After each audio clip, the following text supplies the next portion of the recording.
Olivia is on the phone today for To Catch a Cheater, and she thinks that her husband of 3 years named Ryan might be messing around, so we'll see if we can help her out. Olivia, sorry you have to come on the show this way, but what's up? Why do you think Ryan's cheating? Hi, everybody. Okay, so Ryan and I have been together. We've been married for 3 years. We met in college. He was a party guy. He was party guy Rye. So I'm used to that. With him, he still kind of goes out with his friends, and when he does, he always seems to go over the edge a bit. But it's usually just, the cops are called or they're pulled over or something of that sort. Okay, I went away for a business trip a week ago, and I just got back, so this is all just happening. I got back on Saturday, and I feel like Ryan may have gone over the limit this time. Really? Yeah. So I get back. I get back from my trip. I'm exhausted. And the very next day, Sunday, I get up, I go out, I'm going to go to the gym. And there's a note on my car. And I'm like, what is this? I pick it up. I think it's nothing, just whatever, disgruntled advertisement or disgruntled neighbor or whatever. But it's a note that says, I think your husband had another woman over while you were gone. Oh, wow. And I'm like, excuse me. So at first I'm like, what is this? What is this nonsense? It doesn't pertain to me. How dare you? This is garbage. Leave me without. I didn't think it pertained to me, but I was curious and there was more written there. So I read it and kind of hoping that I'm getting some gossip from another neighbor, that this isn't me. Right. Yeah. But whoever they are described in detail things that came from and out of my particular apartment, which was there was yelling inside from Ryan and another person. And then there was a woman ran out of my apartment. And then following her was Ryan. And Ryan's yelling slurs. God, this sounds awful. This sounds so disturbing. Wait, really quick. Does it say that it's Ryan for sure? Or does it say some guy in your apartment? It just says your husband. I'm sorry. It says your husband. Okay. So that he ran after this woman yelling things that sounded inappropriate, and then she kept going and he ran in and slammed the door. Okay. So I'm thinking this has to be someone close by. It can't be if they're hearing yelling and slamming doors, then it was close by. And for them to particularly say it was my husband, my house, I mean, that's kind of seems like it's accurate. It just, right. Does it feel like something that, does Ryan get worked up? Does he get upset? Does it sound like something that he would do? No, that's why this whole thing is kind of weird. Yes, Ryan and his friends are giant jerks when they get together, okay? That's when I usually see his bro-y side, he's a bro, and they yell, but it's always but to me, it just sounds like a bunch of cavemen. It doesn't sound like anything that anybody should ever even pay attention to. It's just dumb. Yeah. Well, if he was yelling at this woman, does it seem like cheating still or something else? I don't know, but for me to think that first of all, a girl over that I know nothing about, that right there is not cool. And for somebody to be running out of my apartment, what happened? No girl just leaves a situation like that. And there's no reason why a man should be yelling after a girl unless he didn't get something that he wanted from her. I see what you're saying. Okay. So, to me, my brain has been running a mile a minute, filling in the blanks here. And let me tell you, they just keep getting worse. Yeah. Okay. Well, we'll see if we can figure it out for you then. You already told us what grocery store he's a rewards member at, so we'll do the usual. We'll play a song, come back, and then call and pretend to be from the grocery store and say that every single month we choose one lucky rewards member who gets free flowers delivered from our floral department. And we'll see if he sends those to you or to somebody else, okay? All right. We'll play a song, come back, and get your To Catch a Cheater next. It's time to catch a cheater. only on the Jubal Show. Right in the middle of To Catch a Cheater, and if you're just joining us, Olivia is on the phone, and she thinks that her husband of 3 years, named Ryan, might have cheated while she was out of town on business. So we're going to see if we can catch him. We're going to call him in a second and pretend to be from the grocery store that he's a rewards card member at, and say that every month we choose one lucky rewards member at random who gets free flowers delivered from our floral department. And we'll see if he sends those to his wife, Olivia, or to somebody else. But before we do that, Olivia, why don't you break down again why you think he might be cheating? I went out of town. When I got home, the day after, there was a note on my car from an anonymous writer detailing an incident that happened apparently in my apartment, apparently with my husband, of a woman running out with him yelling behind her and then running back in and slamming the door. That's Okay. alarming. That's enough for me to want to know what the heck happened. Are you ready for us to call him? Yeah. Okay, here we go.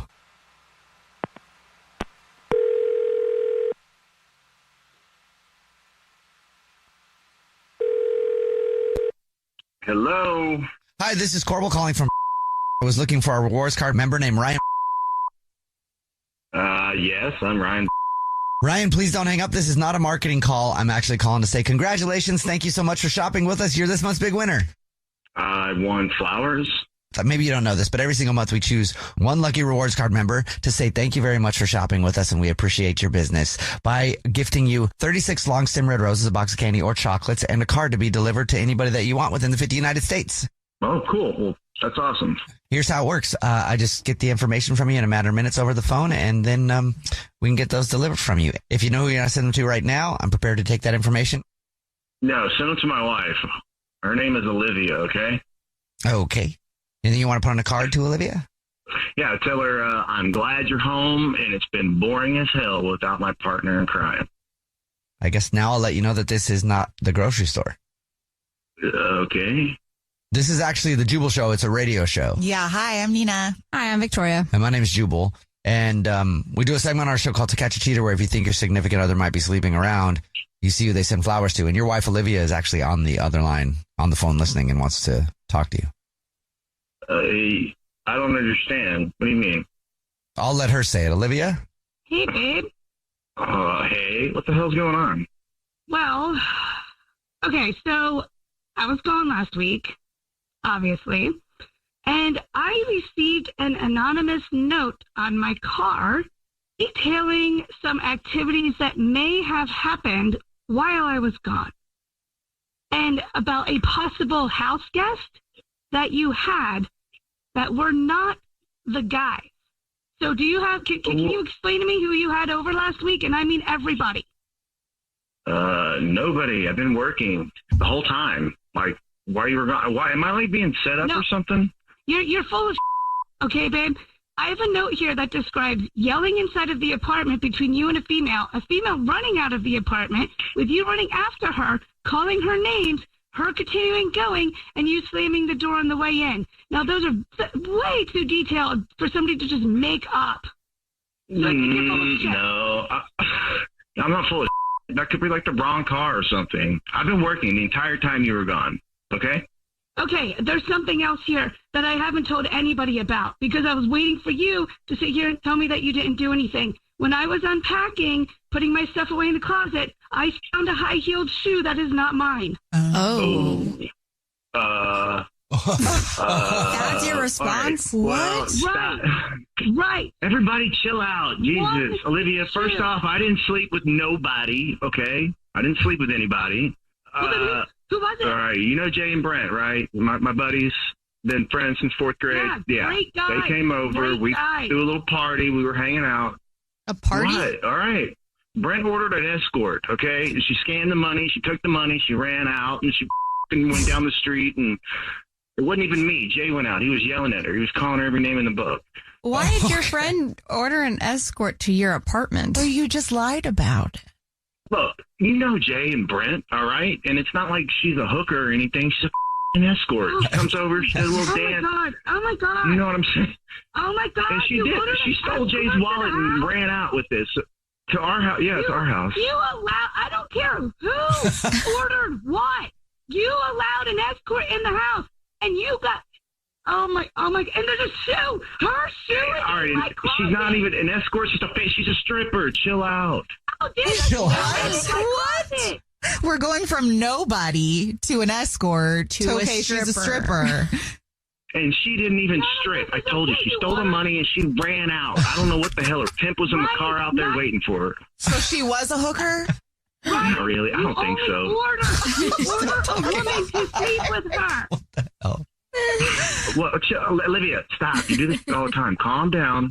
Explain yourself. What do you want me to? What are you trying to? Buddy, you're the one you're the. Oh no. I didn't screw anybody. I didn't even see any cans. Okay. I didn't even see any He cans. says, to be clear, she Oh didn't my strip. gosh.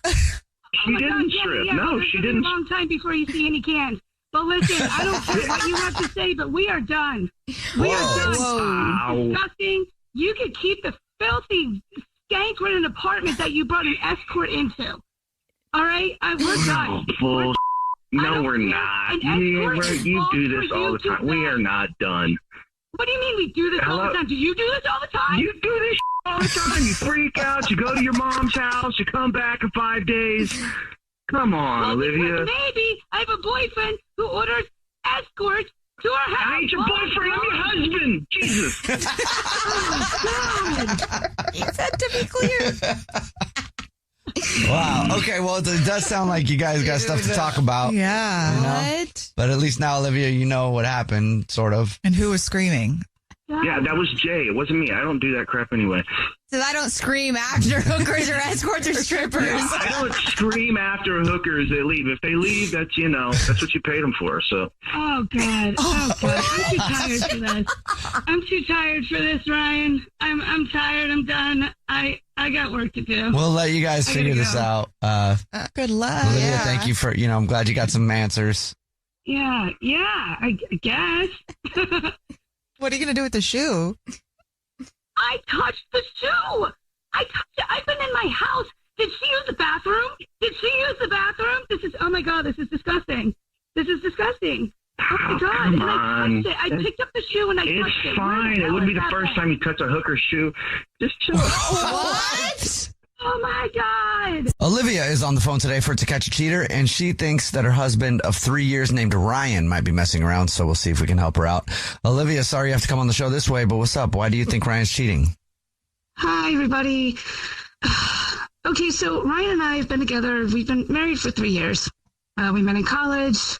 He was a party guy. He was party guy Rye. So I'm used to that. With him, he still kind of goes out with his friends, and when he does, he always seems to go over the edge a bit. But it's usually just, the cops are called or they're pulled over or something of that sort. Okay, I went away for a business trip a week ago, and I just got back, so this is all just happening. I got back on Saturday, and I feel like Ryan may have gone over the limit this time. Really? Yeah. So I get back. I get back from my trip. I'm exhausted. And the very next day, Sunday, I get up, I go out, I'm going to go to the gym, and there's a note on my car. And I'm like, what is this? I pick it up, I think it's nothing, just whatever, disgruntled advertisement or disgruntled neighbor, whatever. But it's a note that says, I think your husband had another woman over while you were gone. Oh, wow. No. And I'm like, excuse me. So at first I'm like, what is this? What is this nonsense? It doesn't pertain to me. How dare you? This is garbage. Leave me without. I didn't think it pertained to me, but I was curious and there was more written there. So I read it and kind of hoping that I'm getting some gossip from another neighbor, that this isn't me. Right. Yeah. But whoever they are described in detail things that came from and out of my particular apartment, which was there was yelling inside from Ryan and another person. And then there was a woman ran out of my apartment. And then following her was Ryan. And Ryan's yelling slurs. God, this sounds awful. This sounds so disturbing. Wait, really And then- quick. Does it say that it's Ryan for sure? Or does it say some guy in your apartment? It just says your husband. I'm sorry. It says your husband. Okay. So that he ran after this woman yelling things that sounded inappropriate, and then she kept going, and he ran in and slammed the door. Okay. So I'm thinking this has to be someone close by. It can't be if they're hearing yelling and slamming doors, then it was close by. And for them to particularly say it was my husband, my house, I mean, that's kind of seems like it's accurate. It just, Right. Does it feel like something that, does Ryan get worked up? Does he get upset? Does it sound like something that he would do?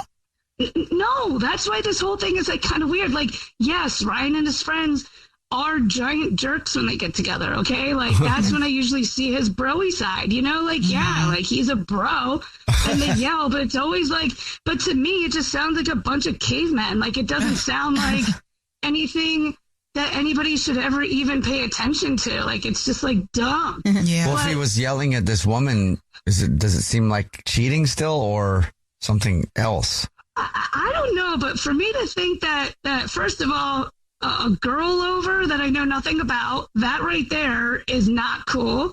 And for somebody to be running out of my apartment, what happened? You know, no girl just leaves a situation like that. And there's no reason why a man should be yelling after a girl unless he didn't get something that he wanted from her. I see what you're saying. Okay. So, like, to me, my brain has been running a mile a minute, filling in the blanks here. And let me tell you, they just keep getting worse. Yeah. Okay.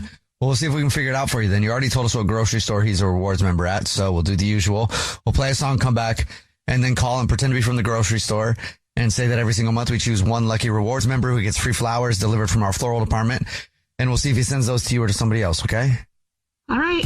All right. We'll play a song, come back, and get your To Catch a Cheater next.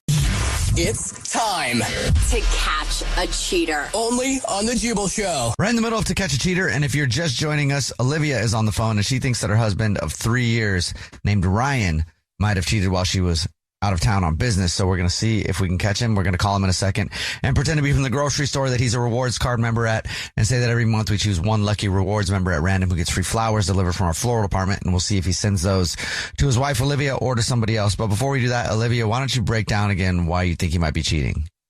I went out of town.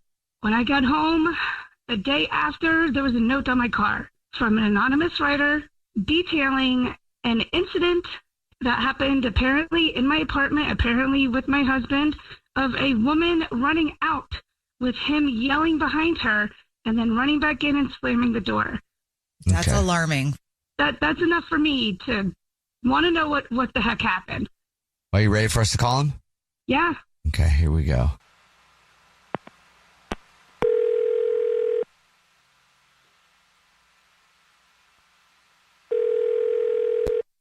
Hello.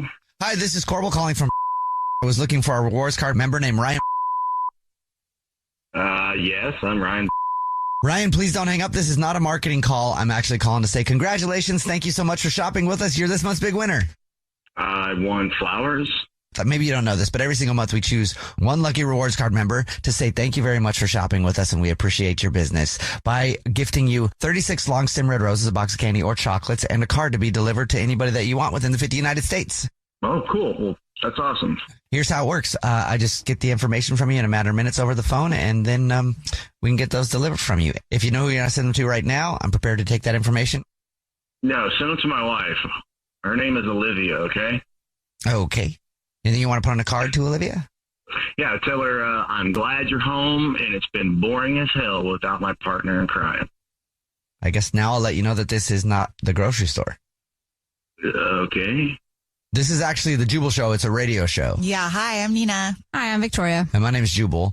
And we do a segment on our show called To Catch a Cheater, where if you think your significant other might be sleeping around, you see who they send flowers to. And your wife, Olivia, is actually on the other line, on the phone listening, and wants to talk to you. I don't understand. What do you mean? I'll let her say it. Olivia? Hey, babe. Hey, what the hell's going on? Well, okay, so I was gone last week, obviously, and I received an anonymous note on my car detailing some activities that may have happened while I was gone, and about a possible house guest that you had that were not the guys. So do you have, can you explain to me who you had over last week? And I mean everybody. Nobody. I've been working the whole time. Like, while you were gone, why am I like being set up or something? You're full of okay, babe? I have a note here that describes yelling inside of the apartment between you and a female running out of the apartment with you running after her, calling her names, her continuing going, and you slamming the door on the way in. Now, those are way too detailed for somebody to just make up. So I think you're full of shit. No, I'm not full of That could be like the wrong car or something. I've been working the entire time you were gone. Okay? Okay, there's something else here that I haven't told anybody about because I was waiting for you to sit here and tell me that you didn't do anything. When I was unpacking, putting my stuff away in the closet, I found a high-heeled shoe that is not mine. That's your response? Right. What? Right. Everybody chill out. Jesus. What? Olivia, first off, I didn't sleep with nobody, okay? I didn't sleep with anybody. Who was it? All right, you know Jay and Brent, right? My buddies, been friends since 4th grade. Yeah, great guy. They came over. Great We guy. threw a little party. We were hanging out. A party? What? All right. Brent ordered an escort, okay? She scanned the money. She took the money. She ran out, and she went down the street, and it wasn't even me. Jay went out. He was yelling at her. He was calling her every name in the book. Why did your friend order an escort to your apartment? Or you just lied about it. Look, you know Jay and Brent, all right? And it's not like she's a hooker or anything. She's an escort. She comes over, she does a little dance. Oh my God. You know what I'm saying? Oh my God. And she did. She stole Jay's wallet and ran out with this to our house. Yeah, it's our house. You allowed, I don't care who ordered what. You allowed an escort in the house and you got, oh my, and there's a shoe. Her shoe is All right, in my closet. she's not even an escort. She's a stripper. Chill out.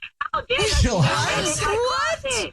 We're going from nobody to an escort to a okay, she's a stripper.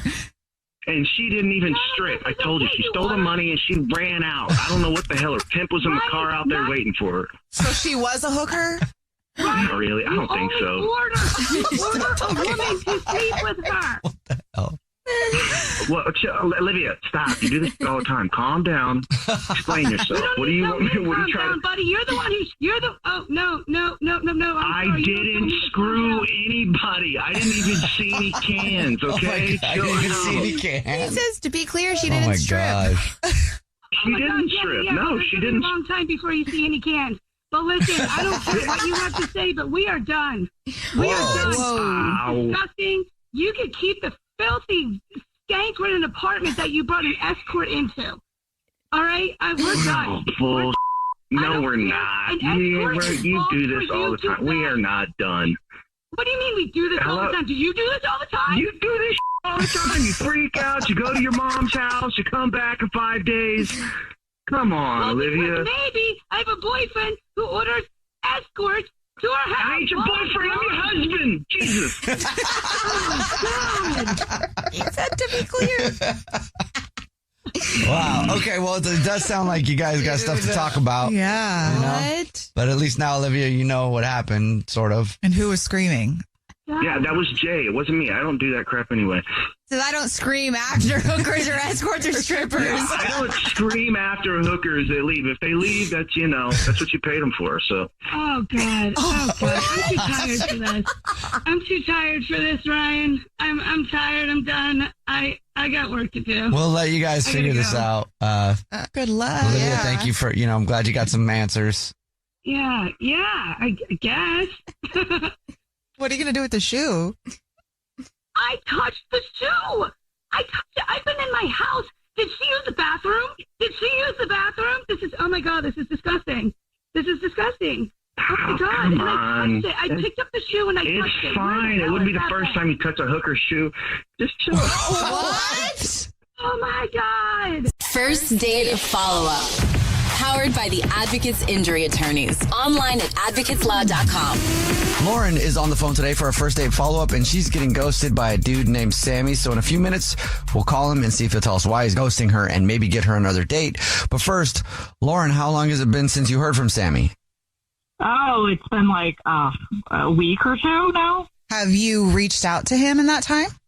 Oh, yeah, I definitely have. Although I don't think he knows that I have, which I'll probably have to explain that to you a little bit. It's kind of a weird situation. Okay. But I can't believe I'm saying is that the date was actually like amazing. And it's so rare that I meet anyone, whether it's, IRL or online, where it's like, especially online, to say, because, we'll text and like, I think that there could be a possibility of it going somewhere. And then like, I don't know, we meet up and it's just not what I expected. But in this case, the text chemistry absolutely translated to real life. We spent like several hours together. It wasn't just at one spot. we were like kind of hopping all around one venue to the next. And believe it or not, even like got to know some of his friends, and they seem awesome as well. And the night ended up at his place, which I didn't expect, but Go with it. Yeah. I know, talking the radio, so some things happen that are, PG-13 rated R.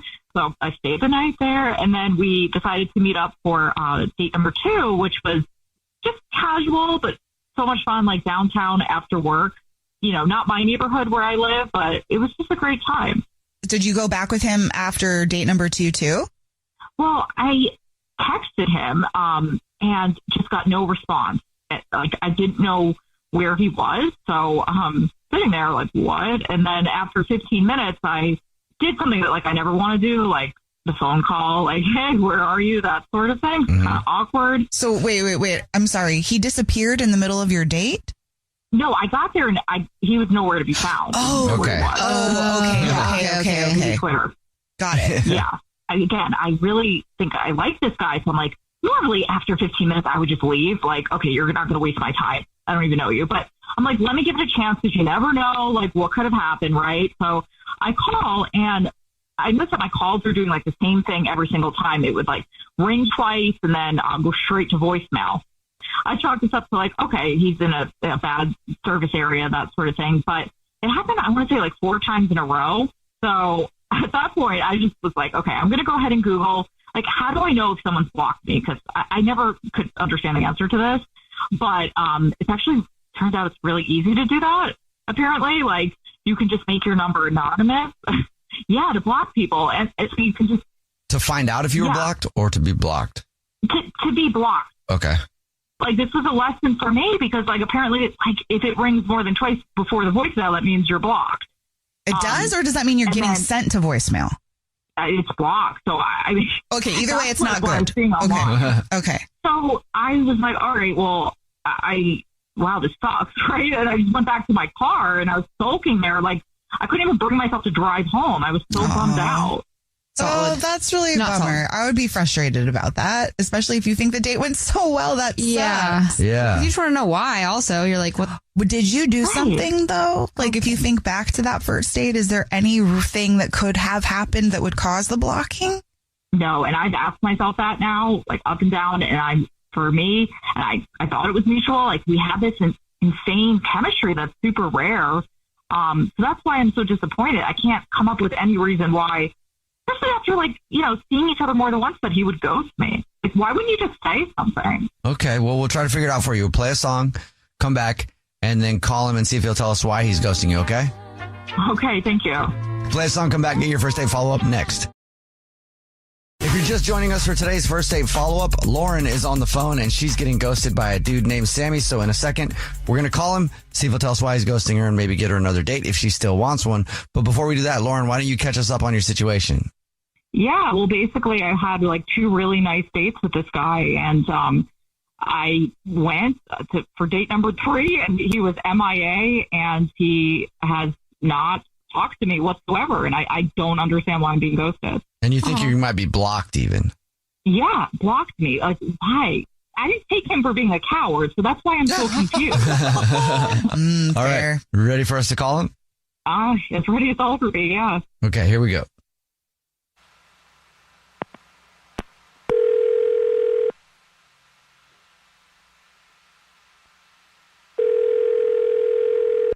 Hello? Hi, may I speak to Sammy, please?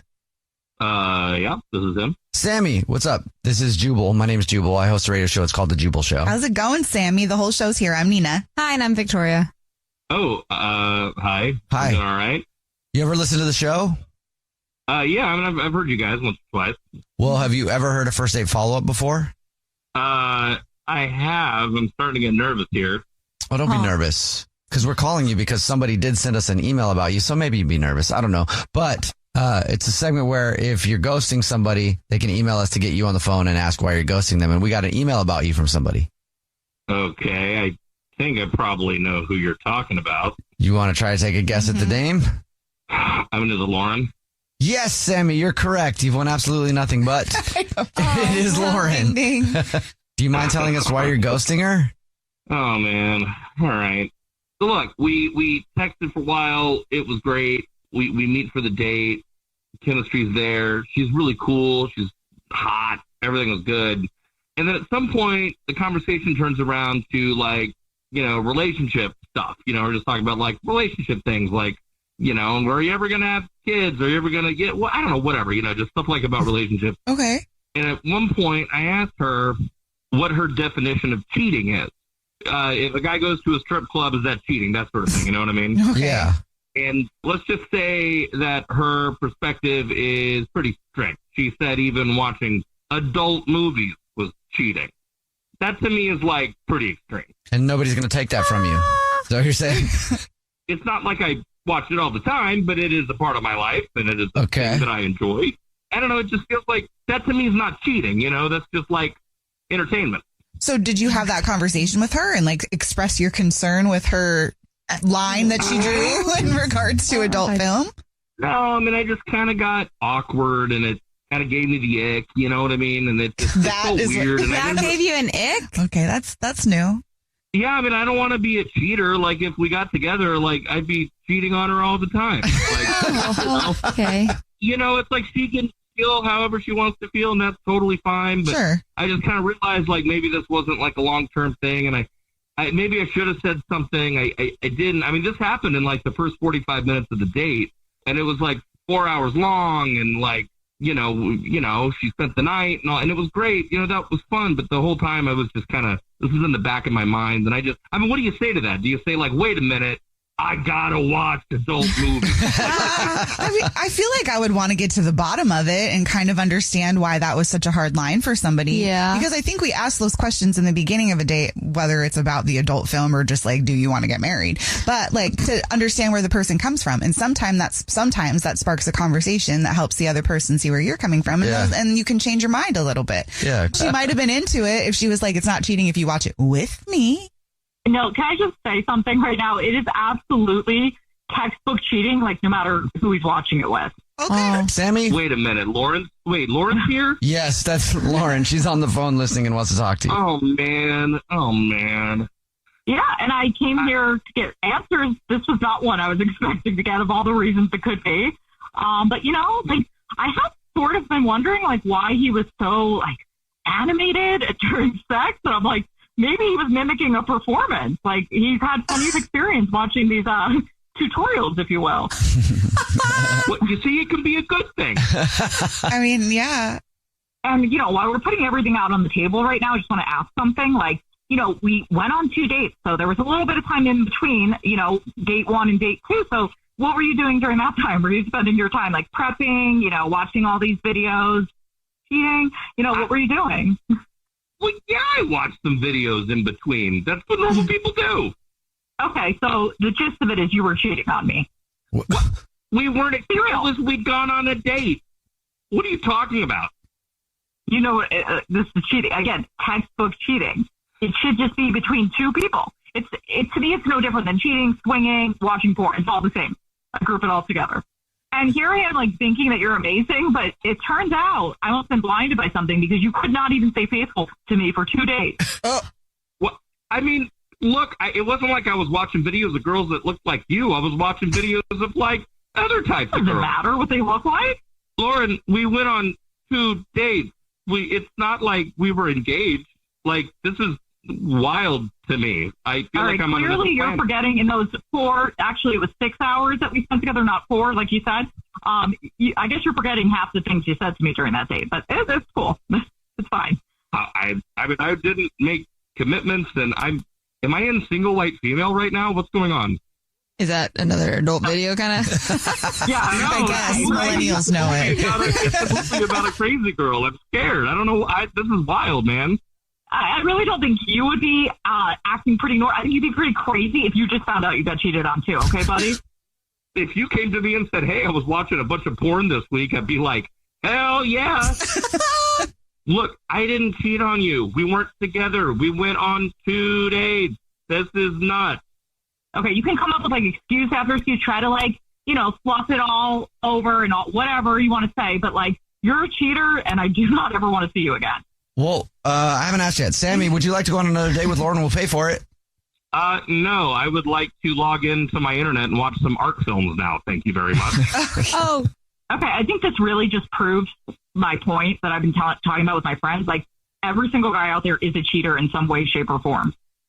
I don't know if that's a good way to put it, but sure. All right, Lauren, Shut I up, just cheater. hope that... Nobody asked you to talk. Jubal's first date follow-up. Serena is on the phone today for a first date follow-up. She's getting ghosted by a dude named Ben, so in a few minutes we'll call him and see if he'll tell us why he's ghosting her and maybe get her another date. But first, Serena, how long has it been since you heard from Ben? It's been about 3 weeks. Have you been trying to reach out to him? Yeah, I have been. When's the last time you tried to reach out to him? It was this morning. Okay. Okay. And still nothing? Times are desperate. What can I say? But, I haven't heard back from him yet. Have you been blowing him up? I've tried not to, but honestly, I haven't really been able to stop thinking about him for the last 3 weeks. Okay. well, it must have been a really good date if you haven't been able to stop thinking about him and you still want to get in contact with him. It was, it was pretty traditional, but I really liked it because it didn't feel like the apps, it was really nice. Our plan was dinner and drinks and then maybe a little mini golf. Ooh. Okay. And is that what you did? Well, we did dinner and drinks, but we didn't quite make it to the mini golf part. Oh, did something happen? Yeah, probably stuff we didn't want to do in public, Oh. No, let's be clear. What does that mean? Because that could be a lot of things. We definitely hooked up. Okay. So you didn't make it to the mini golf because you guys made it to do something else. Yeah. Gotcha. Were you at his place or yours? Oh, we were at mine. So what happened there? I think everything was fine. I mean, I had a great time and, I don't think it was my place. I try to keep things pretty clean, but, I don't know. He was maybe a bit of a germaphobe. I don't know. I'm just worried that maybe the hookup was bad for him or maybe he has a girlfriend. I don't know. My mind has been kind of running wild. Did it seem like that was just kind of one of those things, leading up to you guys going out, that it was just going to be maybe more of a, one-time deal? I didn't get that feeling, but maybe I was reading into it. How did you leave things? Did he stay the night? Did he leave right after? High five? Fist bump? I don't know. It was fine. I didn't think we left things weird. He did stay over. He left the next morning. And he left normal? He didn't wake up and then try to sneak out or rush out? He didn't want to talk to you? No, I don't think so. Did he say bye? Were you still asleep?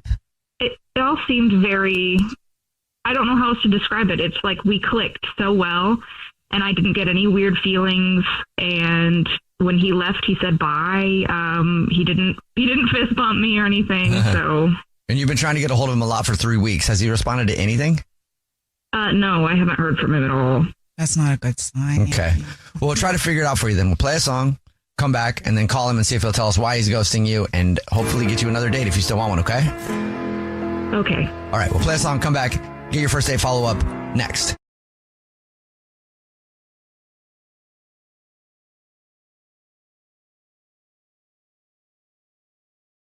Right in the middle of our first date follow-up, if you're just joining us, Serena is on the phone and she's getting ghosted by a guy named Ben. So we're about to call him and see if we can get him to tell us why he's ghosting her and maybe get her another date. But first, Serena, why don't you catch us up on your situation? So we had a fantastic date. Everything went well. The chemistry was amazing. We had all the pieces, emotional and physical. But I haven't heard from him for about 3 weeks now. And you have no idea why he hasn't answered anything since he left your house that morning? No, I don't know. How many times have you tried to get a hold of him, just ballpark? Too many times, I guess, if I had to put a number on it, Maybe he lost his phone. For 3 weeks, though? To ignore somebody that much, though? If you had a great time, you would find a way to get your phone. Yeah, you would. All right, well, let's see if we can get him to tell us. Are you ready for us to call him? Yeah, let's do it. Okay.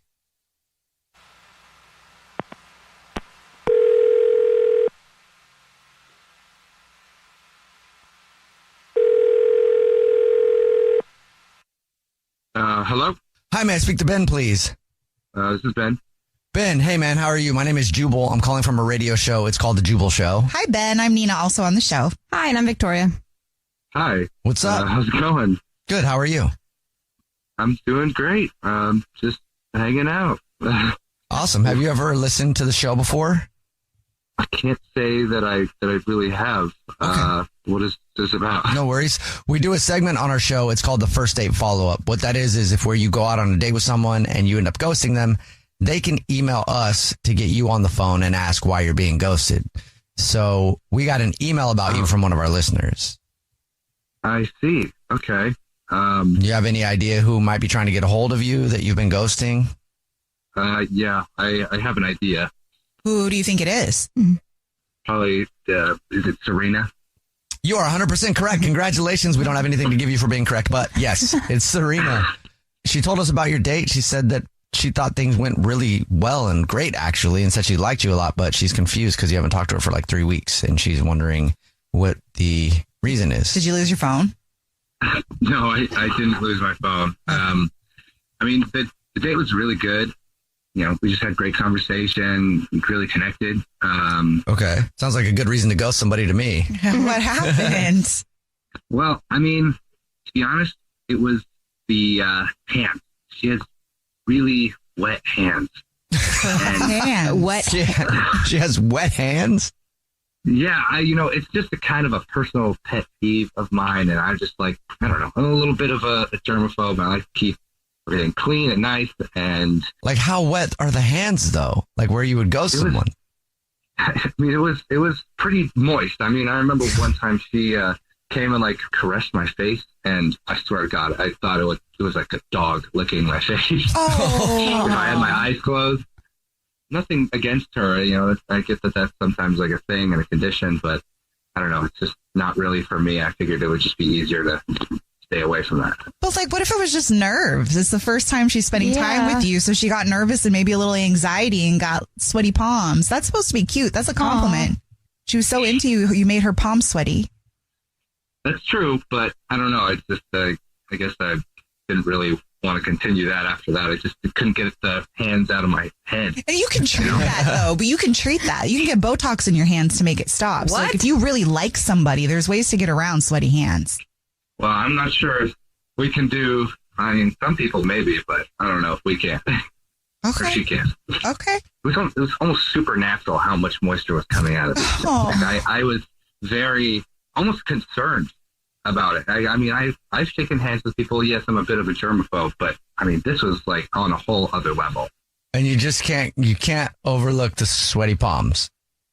Honestly, no. I mean, I'm a bit of a particular guy, and we all have our things, So, All right, so you're not. Some people might be a sweaty palm person. You know what I mean? It's like, hey, I like butts. I like sweaty palms. That's not you. Yeah, exactly. Thank you for telling us. Appreciate it. And I will let you know now, though, that Serena is actually on the phone listening and wants to talk to you. Oh my gosh. Oh my God.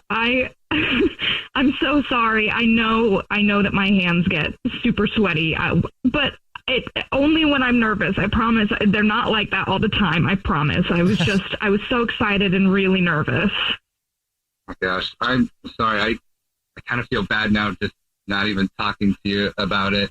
Well, that's an awkward conversation to have. Like, I feel like that would be a weird thing to ask somebody on a first date, Yeah, I have to say, I totally get it. And, I mean, I really like you, and I thought we had a lot of fun. I mean, you could tell how much I like you. You could feel it when I touched your cheek, how much I like you.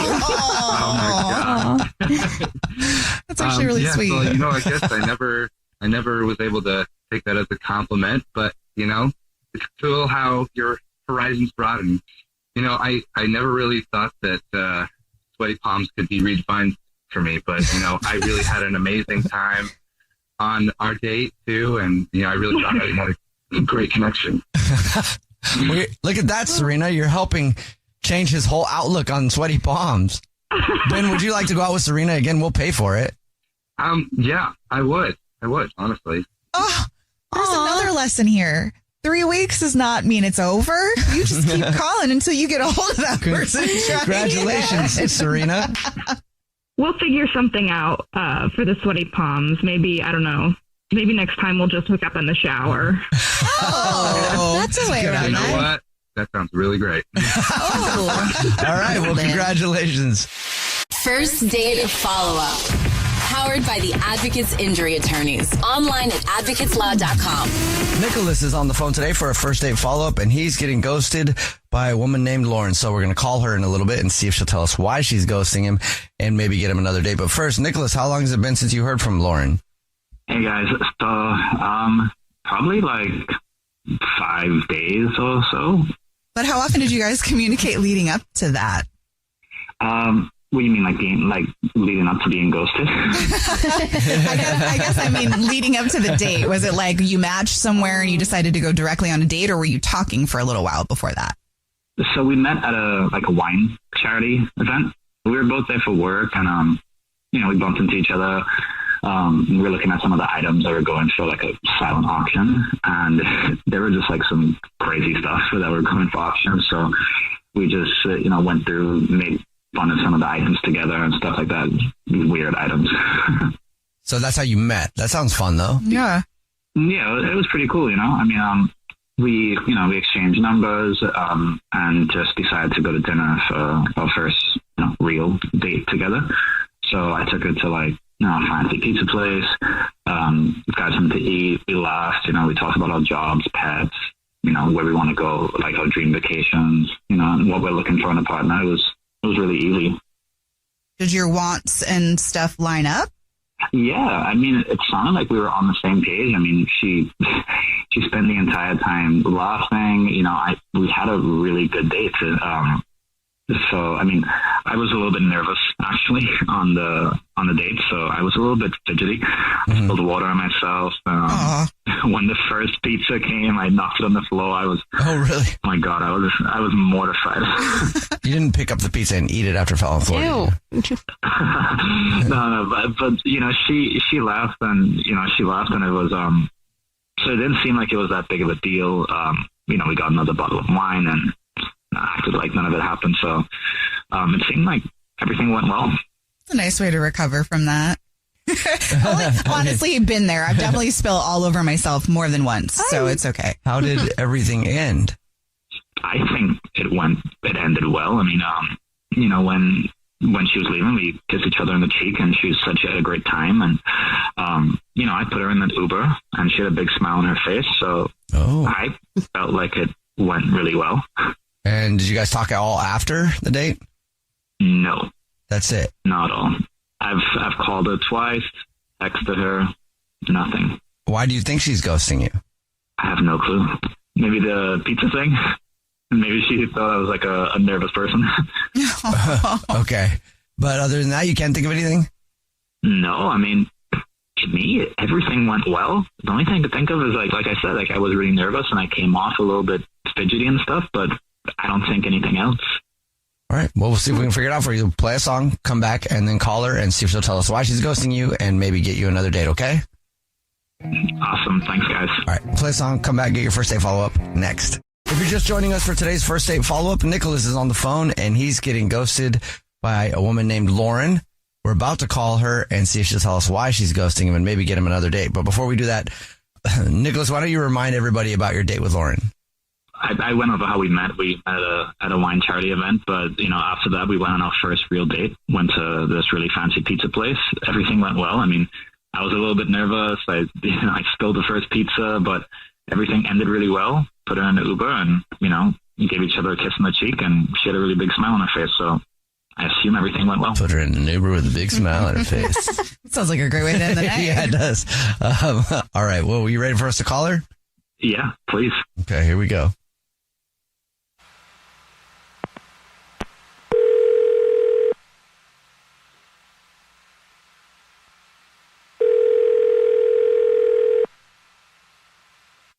Hello. Hi, may I speak to Lauren, please? This is her. Hello, Lauren.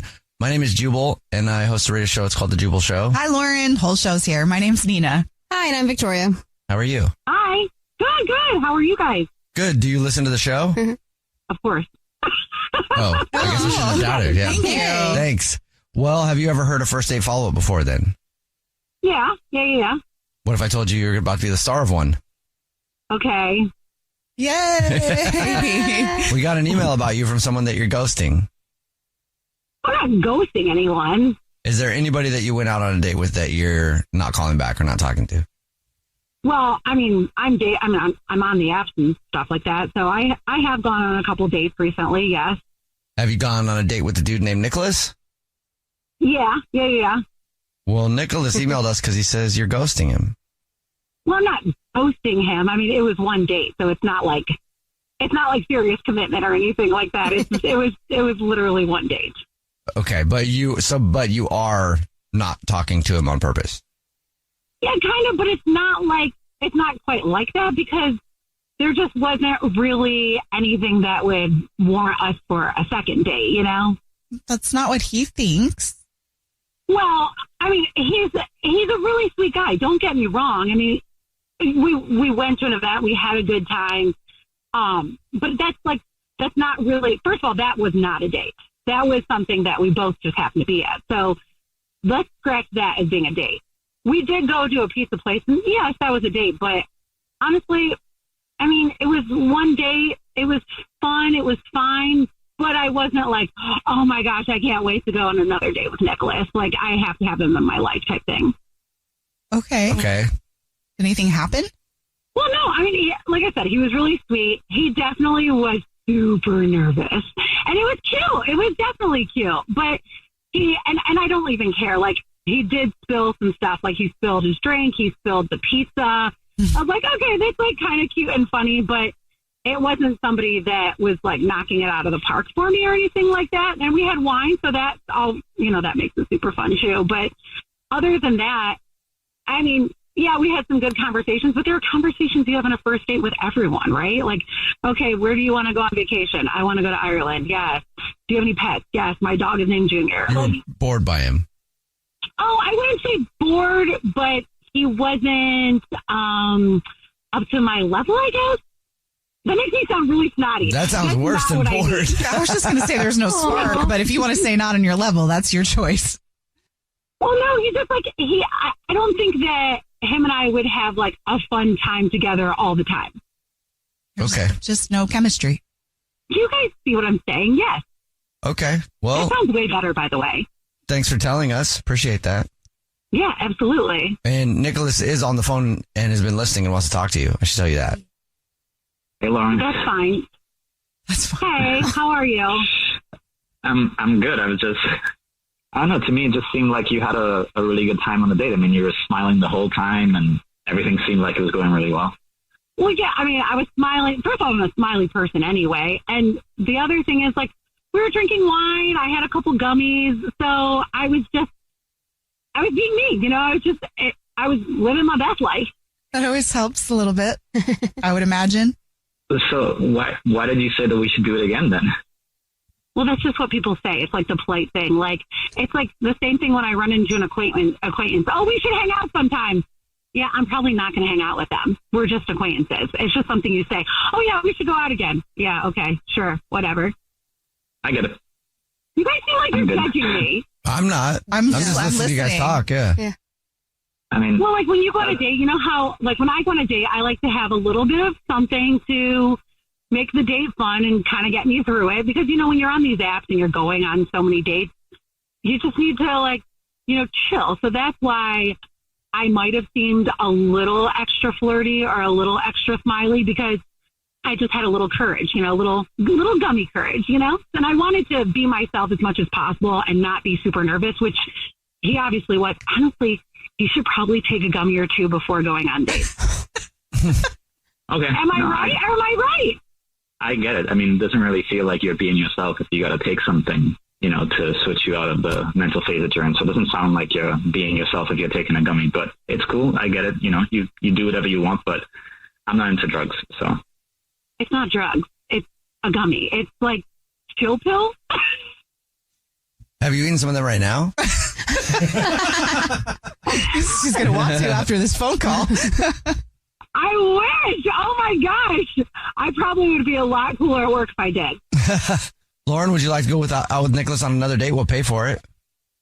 No, not really. Okay. Sorry, To Nicholas. be honest with you, he's a little too uptight. Like, he's super sweet, but he's just different. His world is different than my world. That's probably a good thing for you then, Nicholas, to know that your worlds are different so you can find somebody in your world.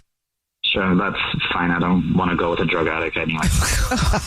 Well, I'm not a freaking drug addict. Okay, so I like to have some gummies whenever I'm, going on dates. Like, that's not that big of a deal. All right, cool. I mean, that's your thing. Whatever. It is my thing. See, that's what I'm saying, you guys. Like, he's just kind of boring. it's cool. It just sounds like you guys are different. Yeah. Yeah. It's all right. It's very different. But thank you for taking the time to explain that to us. And Nicholas, thank you for doing the first date follow-up. Best of luck on your next date. Yep. Appreciate it, guys. Jubal's first date follow-up. What up, guys? Hola, ¿qué tal? It's your girl Cheekies from the Cheekies and Chill and Dear Cheekies podcasts. And guess what? We're back for another season. Get ready for all new episodes where I'll be dishing out honest advice, discussing important topics like relationships, women's health, and spirituality. I'm sharing my experiences with you guys, and I feel that everything that I've gone through has made me a wiser person. And if I can help anyone else through my experiences, I feel like I'm living my godly purpose. Listen to Cheekies and Chill and Dear Cheekies on the iHeartRadio app, Apple Podcasts, or wherever you get your podcasts.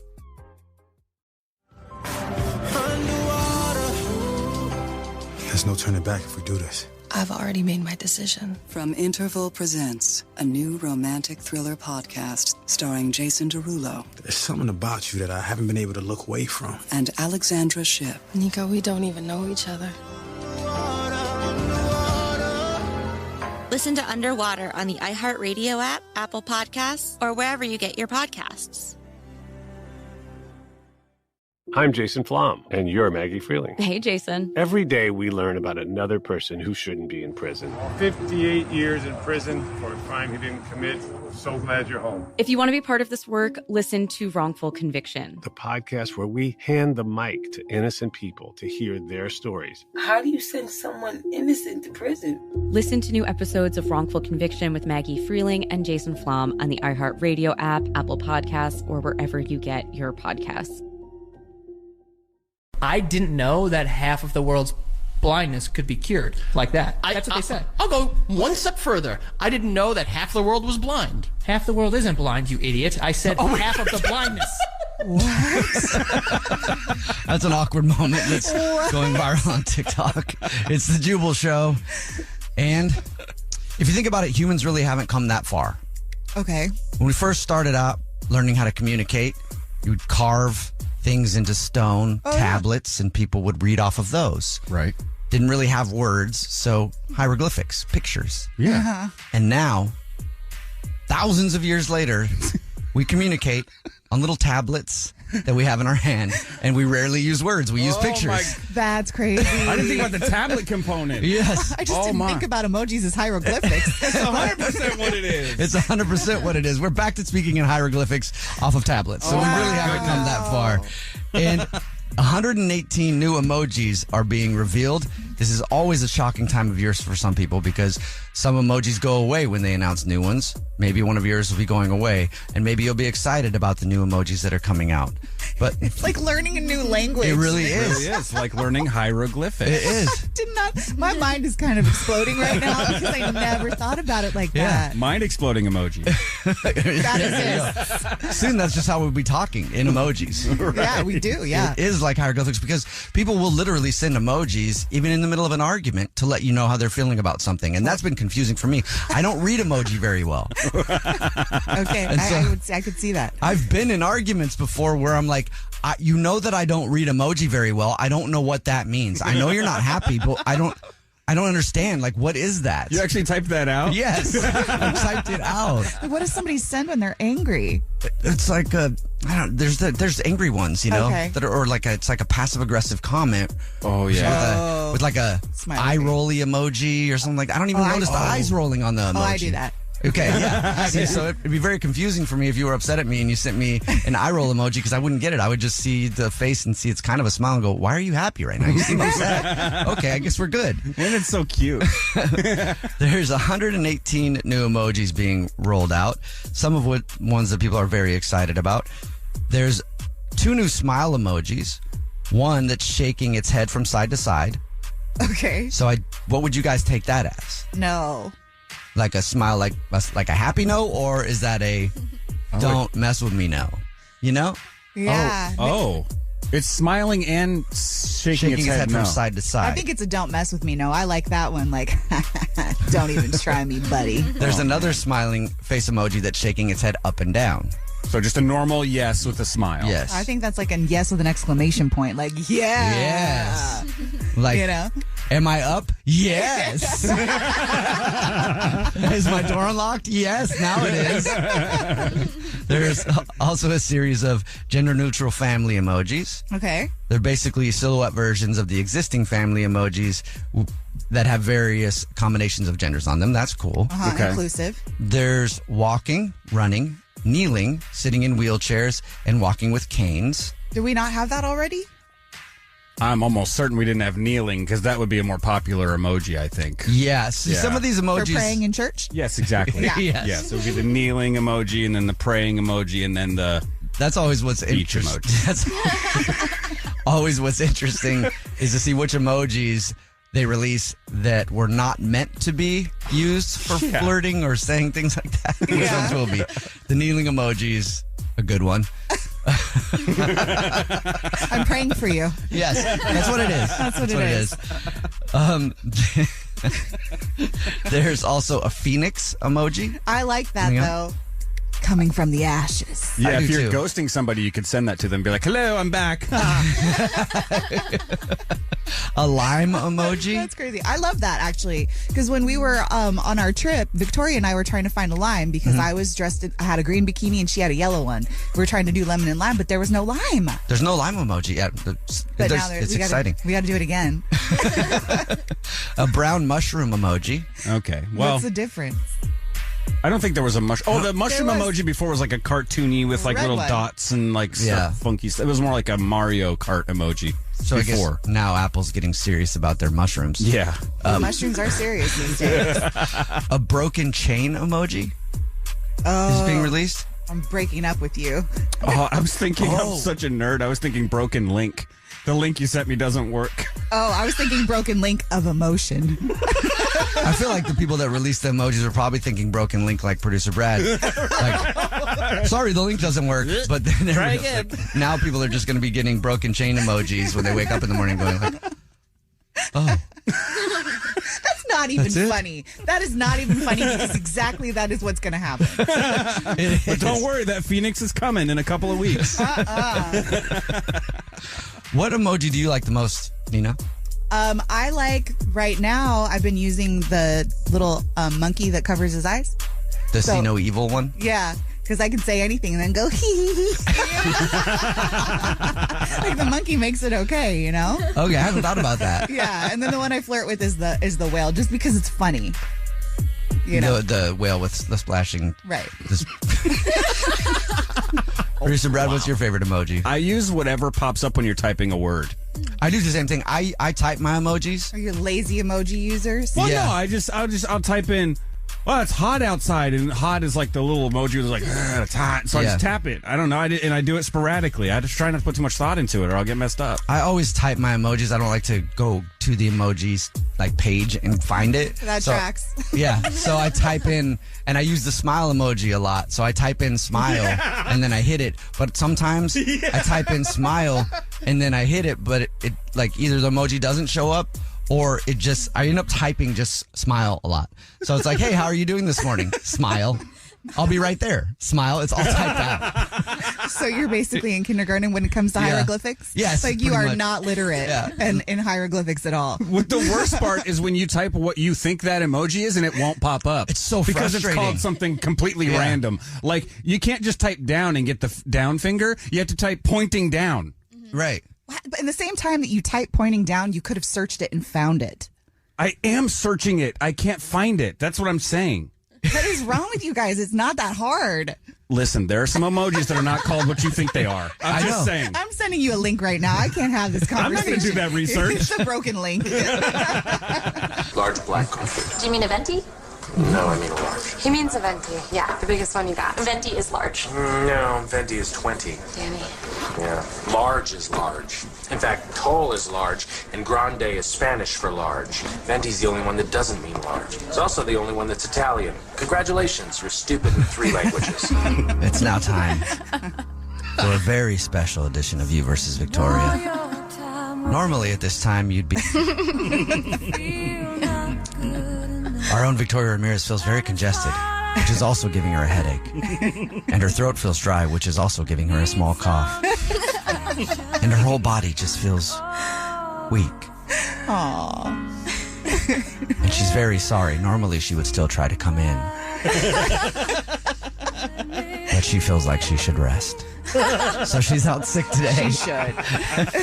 And so you'll be playing our social media producer, Gabby, filling in for Vicky today. Hey. All right. You're going to be playing Alyssa. Alyssa, what's up? How are you? Good, how are you? Good. How are you feeling today about Victoria being sick? I'm a little nervous now. To take on Gabby? You shouldn't be. Yeah, don't be nervous. You got this. Right. Gabby is a smarty Don't pants. be easy on me, Gabby. We're sending Gabby out of the studio, and the game is played like this. Alyssa, you have 30 seconds to answer as many questions as possible. If you don't know one, just say pass, and Gabby has to beat you outright to win. Are you ready? I'm ready. Okay, your time starts now. What's the fastest land animal? Cheetah. What is the American Professional Football Association now known as? National Football League? Who is Zoe Kravitz's mother? Zoe Kravitz. Pass. How many teeth does an adult human have? 23? Name Taylor Swift's sibling. Oh, crap. I have no idea. Pass. Crap, I have no idea. That's an interesting name. Yeah. All right, we're bringing Gabby back in studio. Alyssa, while she gets her headphones on and stuff, what's something you would like the world to know about you? Oh, I knew you were going to ask that. I tried to think before you asked me, but I have no idea. What do you do for work? You're not going to want to know. I manage a collection agency. Oh, you have a tough job, girl. You do. And I know. I'm sorry. It's really not my favorite, but it's well, okay. No, I'm sorry for all the times I haven't called you guys back. I'm sorry for all the times you got yelled at. If I saw your name, I would skip your account. It's okay. Thank you. Also, my name is Brad Nolan. If you could do that, I'd come across Brad Nolan. Yeah. All right, Gabby, how are you feeling? I'm ready to roll. Ready to rock and roll. Let's do this thing. 30 seconds to answer as many questions as possible. If you don't know one, just say pass, and you have to beat Alyssa outright to win. Gabby, your time starts now. What's the fastest land animal? A cheetah. What is the American Professional Football Association now known as? The NFL? Who is Zoe Kravitz's mother? Pass. How many teeth does an adult human have? 32. Name Taylor Swift's sibling. Ooh, pass. What's the most popular non-alcoholic drink in the world? Ginger ale. What does BMW stand for in English? Pass.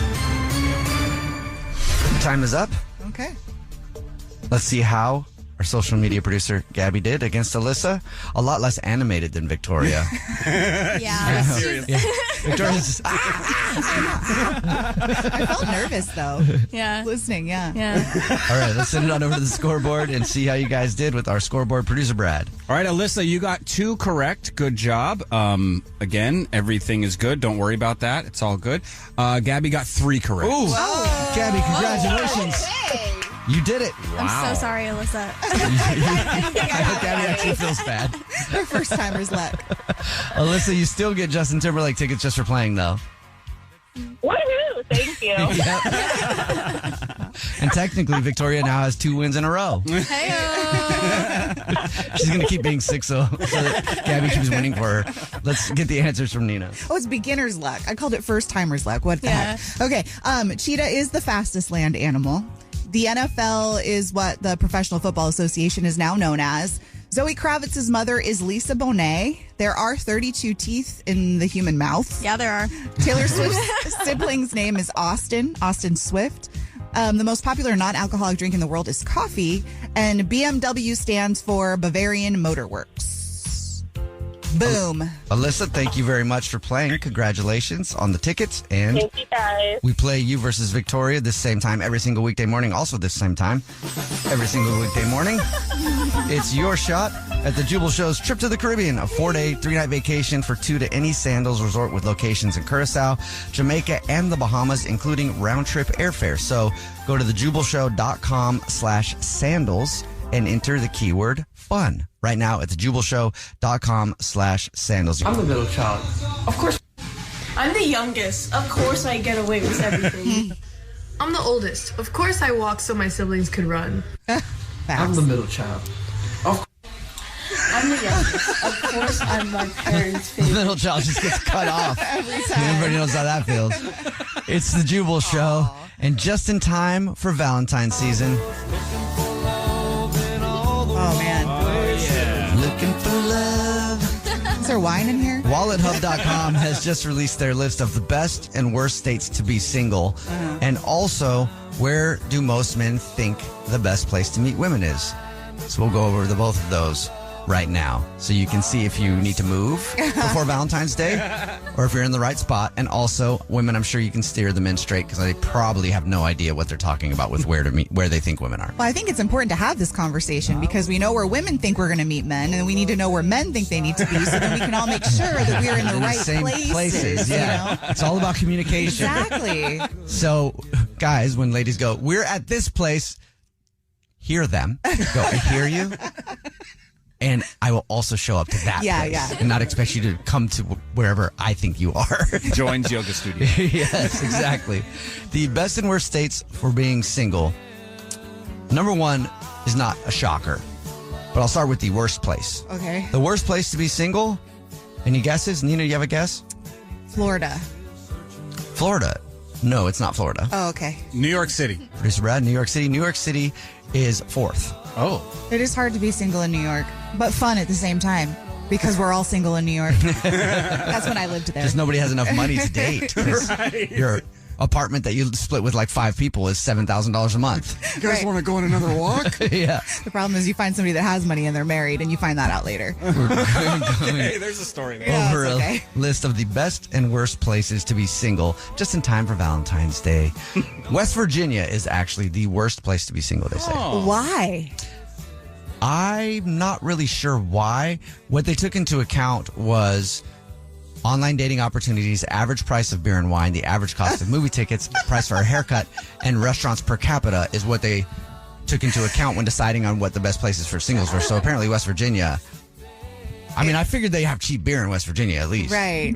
I mean, honestly, the what they decided to use there as data points is pretty solid. Yeah, the criteria is legit because it is expensive to date. Yes. Haircuts are important. Facts. The number 3 best place to be single, California. Best place? Best place.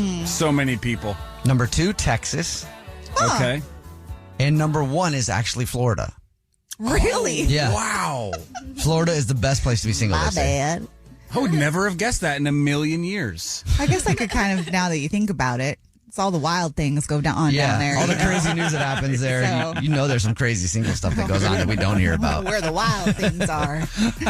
And now for the stat that they found on where men think they can meet women. This is what I'm interested This in. is according to men where they think the best place for a man to meet a woman is.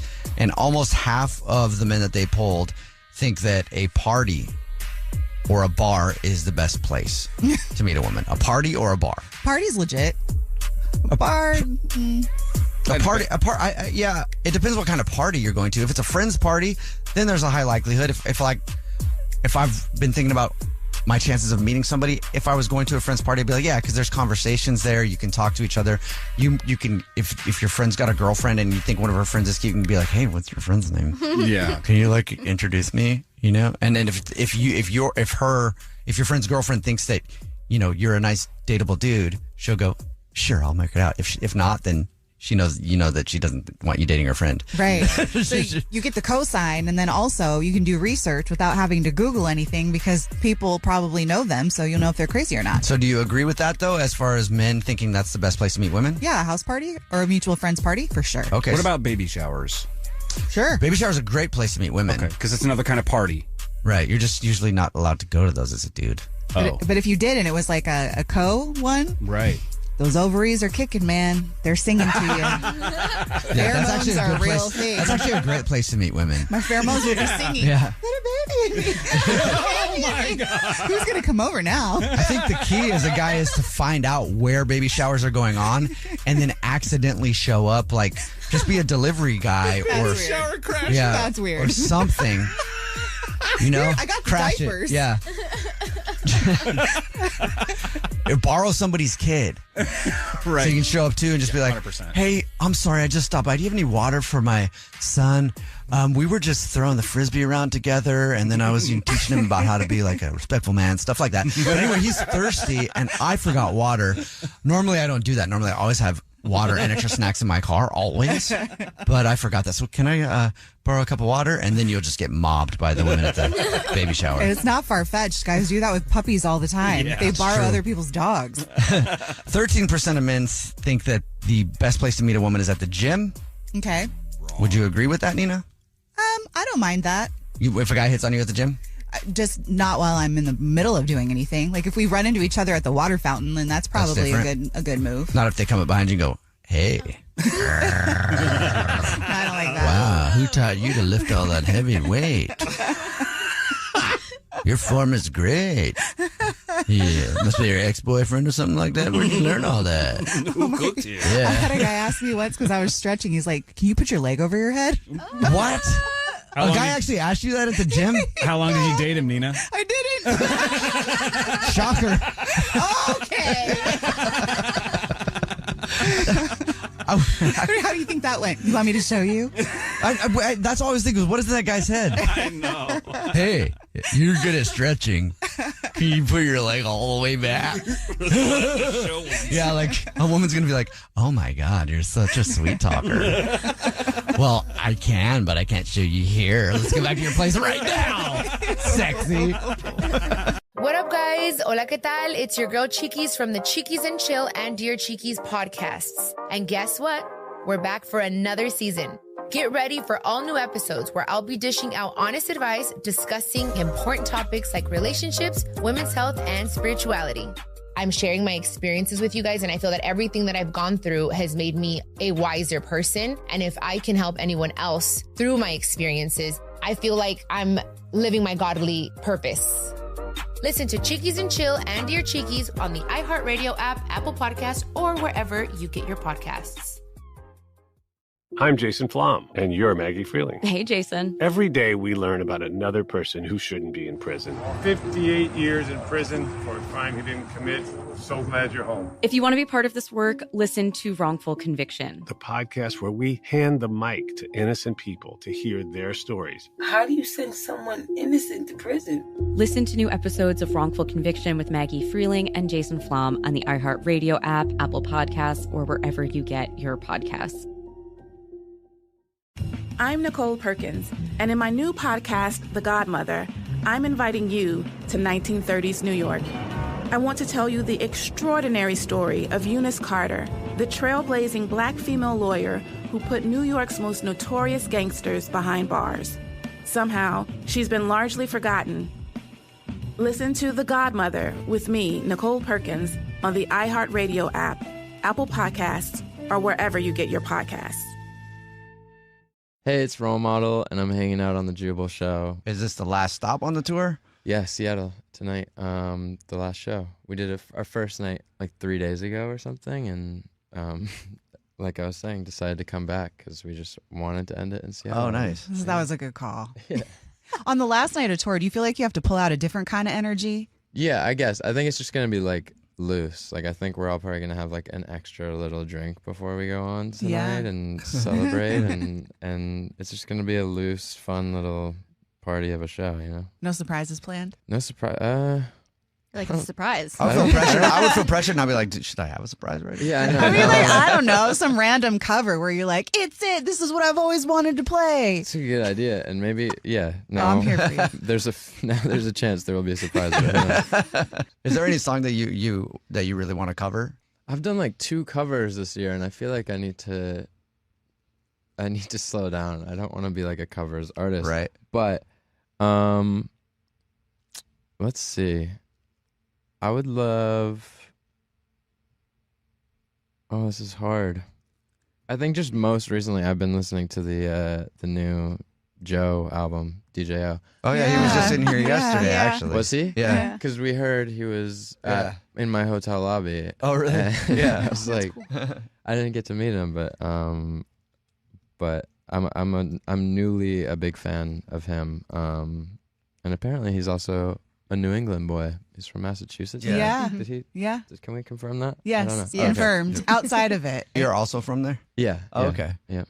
From Maine. So, like, if you're from New England, is that kind of like gang, like, nice to meet you. Now I got your back, whatever you need. I don't know if anyone in New England would use the term like gang, but I personally, like, if I meet anyone from New England, I do have like a connection. Like, I feel like it's a very specific type of person, and I'm like, I also just get very homesick, and so as soon as I see someone or meet someone, I'm like, yeah, I would too if I was from Maine, especially. I don't meet a lot of people from Maine. Yeah, it's niche. It's like, no one. It would be like, I'm like shocked if I meet someone from Maine. So it's we celebrate whenever we meet each other. I would. But that's cool though too, because then you automatically have that fan base, right? Totally. Like if they have that same mentality, they're like, that's our guy.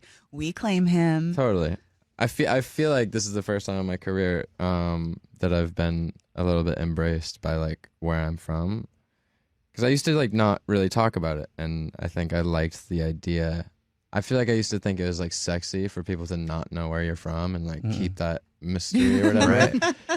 And then like on Kansas Anymore, my album, I like for the first time kind of talked about where I'm from and loving home in New England and Maine, and now for the first time in my career, I feel like I'm embraced by the 100 people that live in Maine. That's sweet. But then to everybody else, they're like, the mystery has been revealed. Now we're like, okay, and it's even more of a Maine's mystery. Sexy now. Yeah, it's cool. Now let's make Maine sexy. That's like what I'm trying to do here. It's even more. It's more of a mystery because you're like, what's Maine like? Yeah, what do they do where over is that? there? It's crazy. Do you plan to go back after tour? I do. Yeah, I go back as much as I can. It's been since December just because of tour and everything. But yeah, I have a couple trips back. I always go home for the 4th of July. Nice. I like to. That's a fun one. I can't not be home for that. It's like the best place on earth. Around then, and yeah, and then any little pockets in between in the summer, I try and go. I mean, we've really kind of been emphasizing the fact that you're about to get a break and it's the last night of your tour. Mm-hmm. But how has tour been? I mean, this has got to be a big deal for you, headlining. Yeah, it's incredible. Like I had no expectations because I took a long break from touring. I guess I did have expectations. They were just very low. But like I took a break from touring for like 2 years, I guess. And while I was working on the album and just kind of disappeared a little bit and really didn't know if people were going to show up the next time I did tour, and was kind of worried about that, honestly. And then I was really surprised. We announced the tour a while ago. I mean, almost a year ago now. And to my surprise, it ended up selling out. And it's been insane. The reactions, getting to like hear the reactions to the deluxe, like in person every night, like while we put it out was cool. And you get to see reactions in like real time, which is very fun for me. So this is kind of a deeper question, but so you sound kind of like, as you talk about it, obviously you're confident because you take the stage and all of that, but this is like your baby, you're making music. So how do you convince yourself to take it from, this is mine, I did this, I'm really proud of it, to, okay, I'm going to go to the stage even though I'm terrified, I don't even know if people are going to come back out. Like, what's that middle point for you? Are you just like an anxious ball all the time? No, I'm, to be honest, like I really am the least anxious person. I feel like I don't know. I talked about it the other day, but like the only thing that was a little bit nerve-wracking was the fact that my first time playing the album was opening for Gracie on her tour in the fall. And so that was a new thing for me, of the first time performing an album, not necessarily for like your fan base or your people. So that made me a little bit nervous going into it, but I was like blown away at how welcoming they were, her fan base and her crowds and everything, and like family, and they took me in and like fully kind of understood me as a person pretty quickly, which I think I is will rare. say I went to cool. one of those concerts and you were amazing. Like you kind of owned the stage. But yeah, it sounded good. I feel like I would only be able to do that if it's like a welcoming group of people in the crowd, and that's what it was. I think if they were all standing still and Screw you then, I'm out. You're lost. I think the energy in my performance would be a little bit lower. So that's like, cheers to them. Like her fan base is amazing. And have you ever had an awkward show like that? For sure. I mean, starting out, I'm sure, right? For sure. What's the most awkward show that you can remember that you did? I mean, way back in the day, when I first started making music, I was like in Pittsburgh, and I would just email every venue every week and be like, who's coming to town? Or no, they would post it on their website, who's coming to town, and then I would email them and be like, can I please open for this person? Here's all my 5 songs that I've made, and like whatever. And so through that, I opened for like Lil Debbie one time in Pittsburgh, in like this 30-person box of a room, and that was one of like, I think about it and it like, I can't sleep. Like those shows are so awesome. It's the worst, but you just have to do it. And I had a ton of those. I opened for like Father. I don't know if you remember him, but he was like, no, I think he was like a Atlanta artist. And it's just, it's horrible to think back on, and like it's so embarrassing. It's what makes you. But you're here now. Yeah, exactly. Yes, you need it. I can say now that I've like fully done the like steps. Because you look back now, you're in front of big crowds, and you look back and go, remember those 30 people? Yeah. It was so awkward. Toughens you up. Exactly. Yeah. Well, thank you for sitting down with us for a few minutes, man. I course. appreciate it, and continued success. Yeah. And look forward to more music that you're putting out after this. I'm assuming that's probably what you'll be doing after your tour and hope stuff, so. working on more stuff. Keep Maine sexy. Exactly. Yeah. Exactly. Sexy. Yeah. And everybody in Maine thanks you for making Maine sexy. I love that. First date follow-up. Powered by the Advocates Injury Attorneys. Online at advocateslaw.com. Zane is on the phone today for a first date follow-up, and he's getting ghosted by Marissa, who we went on a date with. So in a few minutes, we're going to call her and see if she'll tell us why she's ghosting him and maybe get him another date. But first, Zane, how long has it been since you heard from Marissa? It's been about a week since I've texted her, and I haven't gotten a response. How many times have you tried to reach out to her in the week? Honestly, the last thing I sent, it was just asking her if we were going to catch up again, because I messaged her a follow up. We had a couple of glasses of wine in our date and whatnot, and I kind of made silly joke about a wine hangover or something, and she just sent me this like winky tongue sticking out face. So I kind of thought it was flirty and whatnot, and I said, "Hey, when are we going to do this again?" And that's really been it. I don't want to push because I kind of want to. You know what I mean? Yeah. No, that's like the worst one to get ghosted on. Selfies, and then when it's like, when are we going to hang out again? Yeah, and then nothing. Crickets. Well, let's go backwards, Zane. Why don't you tell us about the date? How did you meet Marissa? Oh, man. So we met work. We're going out, and they wanted to go to a karaoke bar. And I'm not a karaoke bar person. I don't like it. I have a music background, and just hearing people sing poorly just kind of wrecks my brain. But I mean, more to them. I want them to have fun. I just don't need to listen to it, you know. But I went anyway because it was a group, and I felt like kind of a spoiled sport not going. So I went, and I met Marissa Marissa was there, and myself and her, we met, and we actually started flirting a lot. which was a great distraction from the bad singing. And we chatted and just had a great time. We ended up getting up and do a karaoke song. And again, not a karaoke singer, but we sing something from Grease, the Summer Lovin'. But we had an absolute blast and talked like about it. We finished the night. I got her number. It was very friendly, but very fun, but nothing too forward, you know. Got her number. We ended up meeting up at a wine bar and had a really great time. Talked the entire time. We did the whole tasting menu too, so I'm sure the wine helped the conversation, but it was back and forth, a lot of great banter back and forth, and it was like we were bouncing off of each other, you know, so the time went really fast and just not a dull moment. You know what I mean? And yeah, we talked literally about everything. So no, I'm a little confused as to what's going on and how I didn't hear anything, I guess. Was there a moment at any point where it was like, this could be why? So yeah, during the whole conversation or during the whole time, we're going through these wine tests and like we're chatting and I can drink relatively fast, but it was obviously that she was obviously a slow drinker. So I was kind of helping her along so we could get to the next palate. So did you chug your drinks and you chugged hers also? Well, I mean, I wouldn't say chug. She would take a sip, maybe another sip, and I'm done. And oh yeah, that's nice, isn't it? Let me take another sip of that. Isn't that nice?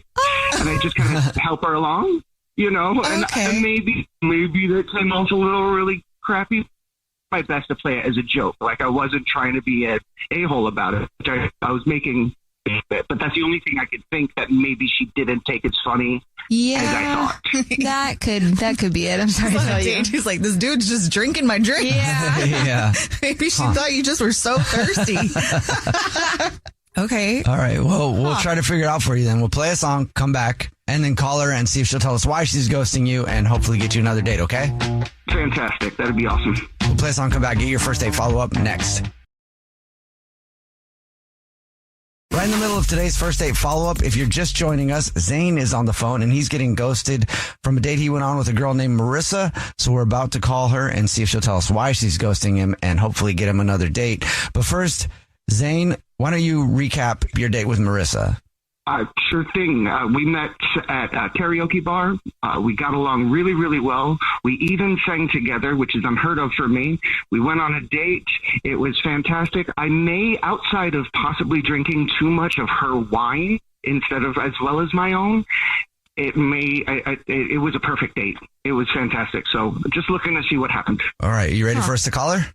Yeah, let's do it. Okay, here we go.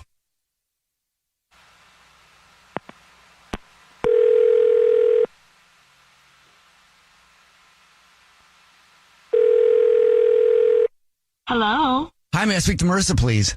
This is she. Hey, Marissa, how are you? My name is Jubal, and I host a radio show. It's called The Jubal Show. Hi, Marissa. The Jubal Show is here. I'm Nina. Hi, and I'm Victoria.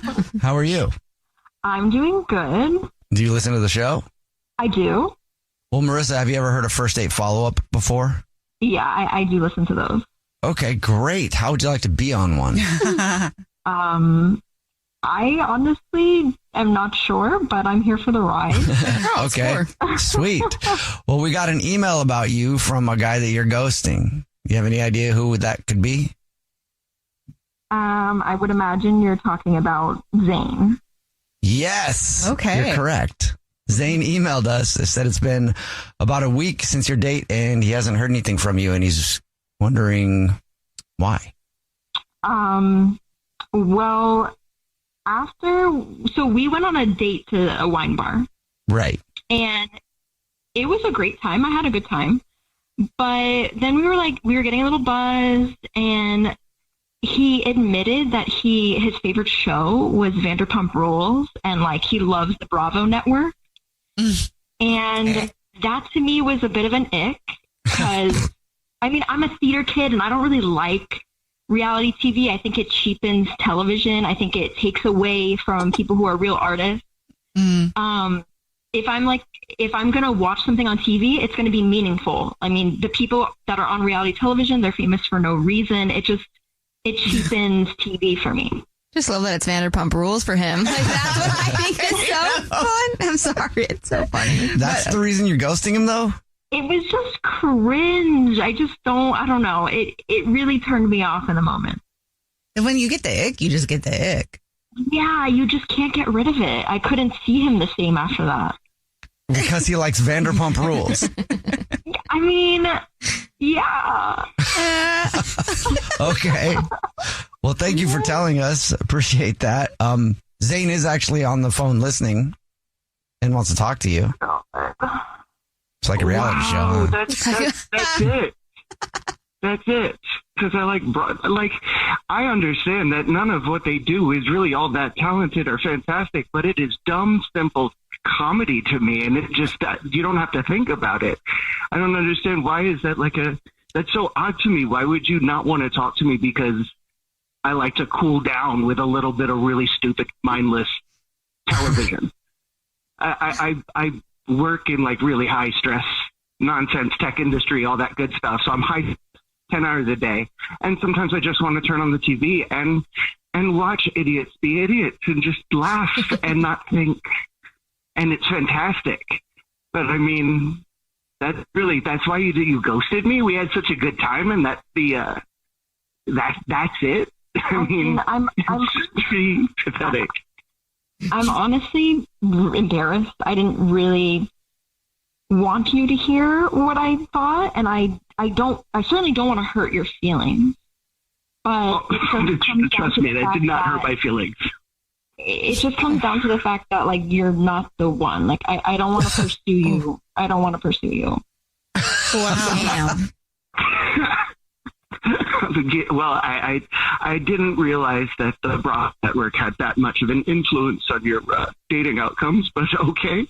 My feelings aren't hurt. I understand. Cool. You don't like it, but Marissa, are you sure? Would you like to go on another date with Zane? We'll pay for it. I really am sorry about all of this.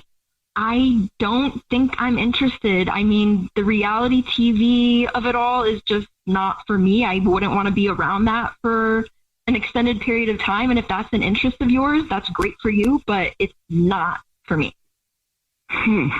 Well, that is perfectly okay, because if it's going to be about someone being so snobby about something as silly, watching something on television, that I think the feeling's mutual now. Thank you. We're all good. Okay, great. Have a nice life with all the reality TV stars. Mm-hmm. Have a fun time getting that stick out your bum. Cool. Jubal's first date follow-up. It's time To catch a cheater. only on the Jubal Show. Jamie is on the phone today for To Catch a Cheater, and she thinks that her boyfriend of 3 years named Nick might be messing around. So see if we can help her out. Jamie, sorry you have to come on the show this way, but what's going on? Why do you think Nick might be cheating on you? Well, I think he might be cheating because, let me give you some backstory. We're really into Halloween stuff. Okay. And it's wild. Our apartment literally looks like someone was murdered in it. You know? Okay. Cool. He really went all for it with the decoration. But the thing is, lately things have been a little strange. I saw a receipt for a haunted house attraction, but we didn't go together, and we always go together. Okay. It's not something he does with his friends. That's our thing. And then I saw that there were drops of blood on a couple of shirts, and they smelled like a fog machine. So I don't know if he just went to one haunted house without me. It seems like he's doing this on the regular. And I found a couple of long hairs on them. Ew. I also noticed some bruises on his body. Girl, what? He said he was just being clumsy at work. Okay. This guy's getting body checked and blood dripped on him. Yeah, when I asked him about it, he just said he was doing Halloween stuff. And I'm okay, is that code for BDSM with other people? I don't understand. Okay, that's kind of, while it's a vague response, it sounds like it's also accurate because Halloween-ish themed things. Okay. Right, but the point is, like, it's us. Like, that's the thing that we do together. Sure. So, like, who else is he doing this Halloween things with? And then I've been trying to, like, do stuff with him, but he'll say, like, he can't tonight, or it has to be, like, after dark.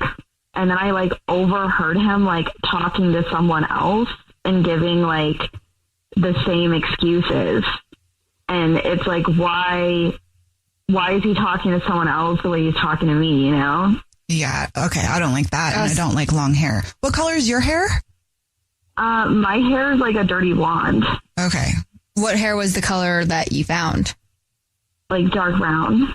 I don't know. I'm like a little afraid to like confront him because I don't know if it's going to backfire somehow. So I just figured it would be better if you could help me like figure it out. Mm-hmm. Yeah, definitely. We can do that. You already told us what grocery store he's a rewards card member at. So in a second, we'll play a song, come back, and then call him and pretend to be from the grocery store and say that every single month we choose one rewards card member at random who gets free flowers delivered from our floral department. And we'll see if he sends those to you or to somebody else. Okay? Okay. All right. We'll play a song, come back, and get your To Catch a Cheater next. Right in the middle of To Catch a Cheater, and if you're just joining us, Jamie is on the phone, and she thinks that her boyfriend, Nick, of 3 years, might be cheating. So in a second, we're going to call him and pretend to be from the grocery store that he's a rewards card member at, and say that every single month we choose one rewards member who gets free flowers delivered from our floral department, and we'll see if he sends those flowers to his girlfriend, Jamie, or to somebody else. And Jamie, before we make our phone call, why don't you catch us up on your situation? My boyfriend and I are really into Halloween, and I'm just really suspicious he might be cheating because I found a receipt for like a haunted house attraction, and I think he might be going to haunted houses with other girls. Which would not be very awesome. And that's because you found like a hair on him and stuff? Yeah, it's like I live in a horror movie or something.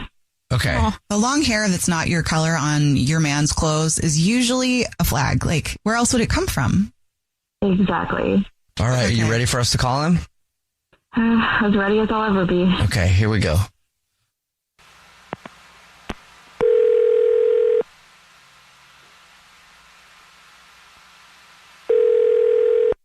Hello? Hey, this is Corbin calling from I was looking for a rewards card member named Nick. Yeah, this is him. Nick, hi. Please don't hang up. This is not a marketing phone call. I'm actually calling with some great news. You're today's lucky winner. Great. Okay, what does that mean? Maybe you don't know. Every single month we choose one rewards card member at random to say thank you very much for being a loyal customer. You've just won 36 long stem red roses, a box of candy or chocolate, and a card to be delivered to anybody that you want. Damn, that's awesome. Yeah. So thank you very much, like I said. And it's all free. And here's how it works. If you know who you want to send them to, I can just take the information over the phone. No, I have someone I want to send them to, if you don't mind. Great. Okay, well, then I will just need to get the first and last name of the person. And then if you want to put anything on a card, and then I'll get the address. First name, Annie. Last name, Annie. Okay, Annie. You could have the cards read, "Thank you for making this Halloween awesome. I look forward to every night." Every night on Halloween, huh? One night. I'm just kidding. Yeah, I can do that for you. And then I would get the address, except I don't need it because this is actually a radio show. It's the Jubal Show. My name is Jubal. Yeah, hi, I'm Nina. Hi, and I'm Victoria. And we do a segment on our show called To Catch a Cheater, where if you think your significant other might be messing around, you see who they send flowers to. And your girlfriend, Jamie, is on the phone and heard that whole thing. No. I swear I'm not. It's not. I know this sounds crazy. I swear I'm not cheating. Wait, Jimmy, I don't know why you would think I'm cheating. I swear I'm then not. Who's Annie? Who is she? And why are you taking her to haunted houses? I mean, Jamie, I'm not taking anyone to haunted houses. I don't know. Why was her hair on you? I don't even know what you're talking about. Like, it could have been anybody's hair. Like, it just you passed smell out. like a fog machine every night. And why did you say in your card that thank you for making the haunted houses awesome or whatever? Every night. I know that this looks really bad, but she's the one who runs the haunted house that I've been planning on going to. And we had a plan to scare the absolute hell out of you, Jamie. I know. Well, I you know just scared the hell out of me. I know. I'm really sorry. I promise you, this is not. And I know it sounds like it is what it is, but this is not what it is. So I know how much you love being scared, and I know how much you are impossible to actually be scared. So I've been working with her on coming up with a big plan. When I take you to the haunted house, I was going to sneak away, act like I got lost, and then dress up real quick and be the chainsaw guy, because I know how much you hate the Chainsaw Massacre, and I thought I'd be actually able to finally scare you. But this doesn't make sense, though, because why are you coming home with blood on a shirt when you're planning this out? Like, are you acting it out every single night to prepare? You don't need to do that to run around crazy with a chainsaw. Yeah, that's actually what we're doing.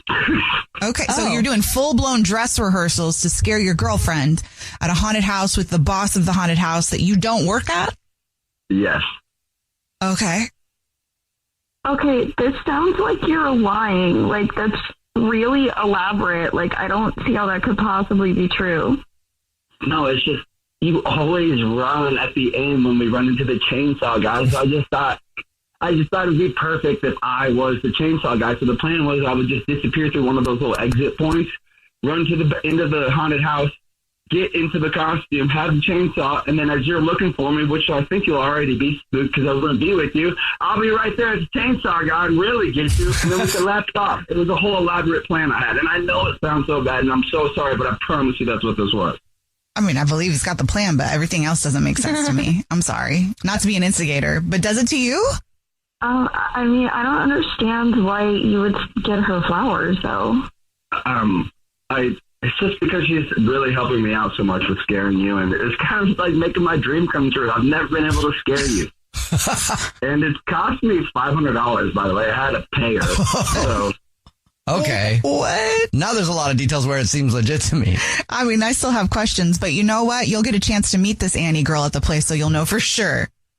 I guess that's true. Well, you're definitely going to have to take me now. Yeah, Alan would have to come up with even more of an elaborate plan, but I promise you I'll The plan's so busted, $500 later.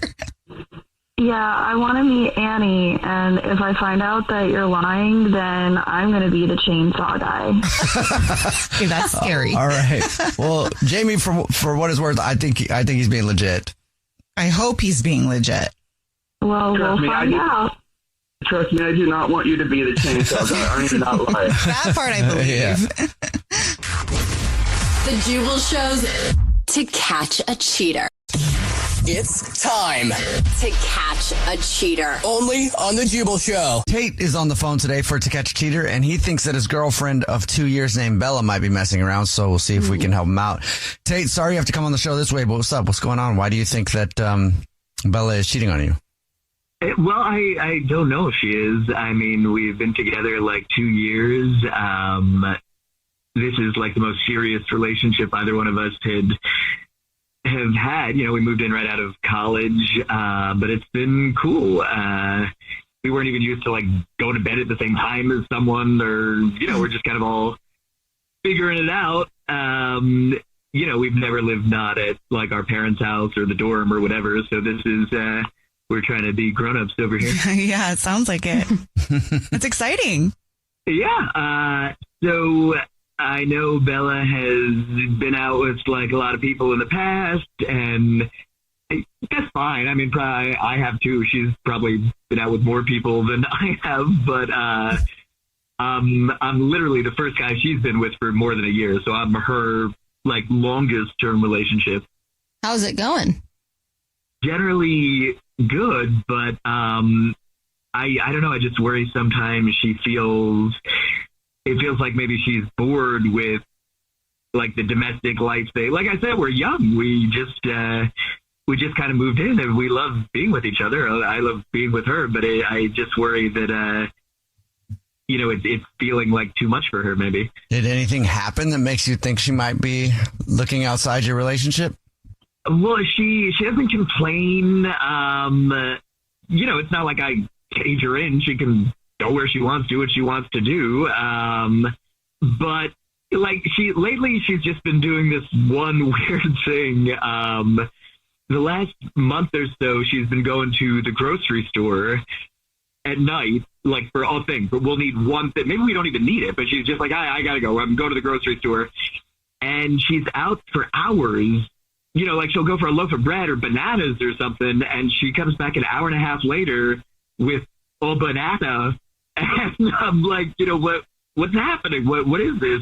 And she says like, oh, I didn't find the right bananas, or, God knows. Like I just gotta have to drop it. I guess. I mean, she can be kind of flighty, especially if she doesn't take her Adderall. Okay. I mean, I was going to say, it's not that weird to go shopping at night because it's kind of the best time to go to the grocery store because nobody's there and you can get in and out. But if she's coming back with nothing. And then going I can't find the right banana again. You're like, what kind of banana are you looking for? That was my question. Sorry, that doesn't help anything, Tate. It's happened more than once that she goes out for a long time, like much longer than whatever it would be. Like how fast can you grab a loaf of bread? 2 minutes. So it clearly something is happening, and I hope it's nothing bad. I'd be sad if she feels like bored of her life with me. Yeah, I mean, that is weird that she goes and then comes back with basically nothing. Mm-hmm.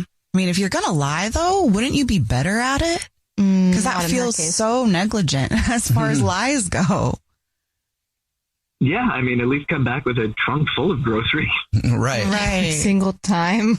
Well, we'll see if we can help you out. You already told us what grocery store she's a rewards member at, so we'll call and pretend to be from the grocery store and tell her that she's this month's big winner of free flowers delivered from our floral department, and we'll see if she sends those to you or to somebody else, okay? All right. All right, we'll play a song, come back, and get your To Catch a Cheater next. Right in the middle of To Catch a Cheater, if you're just joining us, Tate is on the phone, and he thinks that his girlfriend, Bella, of 2 years, might be messing around, and we're about to call her and pretend to be from the grocery store that she's a rewards member at and say that every single month we choose one lucky rewards card member who gets free flowers delivered from our floral department, and we'll see if she sends those to Tate or to somebody else. But before we do that, Tate, why don't you catch us up on your situation?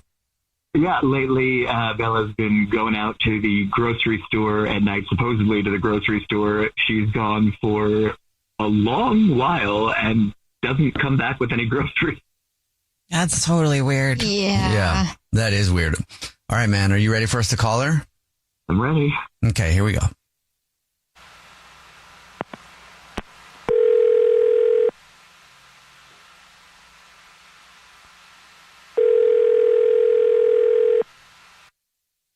Hello?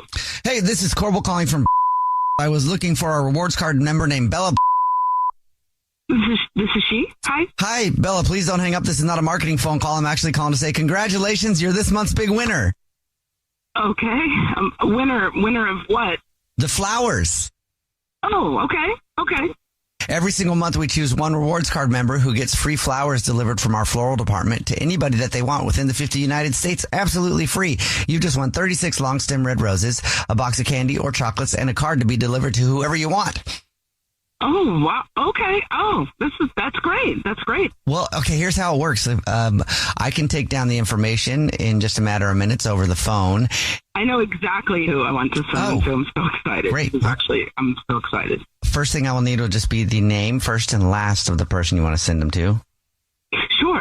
Her name is Sarah. Okay. I think I know how to spell that. All right, Sarah. And is there anything you want to put on the card? Yes. The other night was so amazing. I miss you. I've never felt this. Oh, wait, that's too much. How about love you so much. You're so special to me. I can put that down. And I guess before I ask for the address, I'll just let you know that this is actually a radio show. It's the Jubal Show. My name's Jubal. Yeah, I'm Nina. Hi, and I'm Victoria. And we do a segment on the show called To Catch a Cheater, where if you think your significant other might be messing around, you see who they send flowers to, and your boyfriend Tate is actually on the phone. What's going on? I don't believe you. This is some prank call. Who is Sarah? What is happening?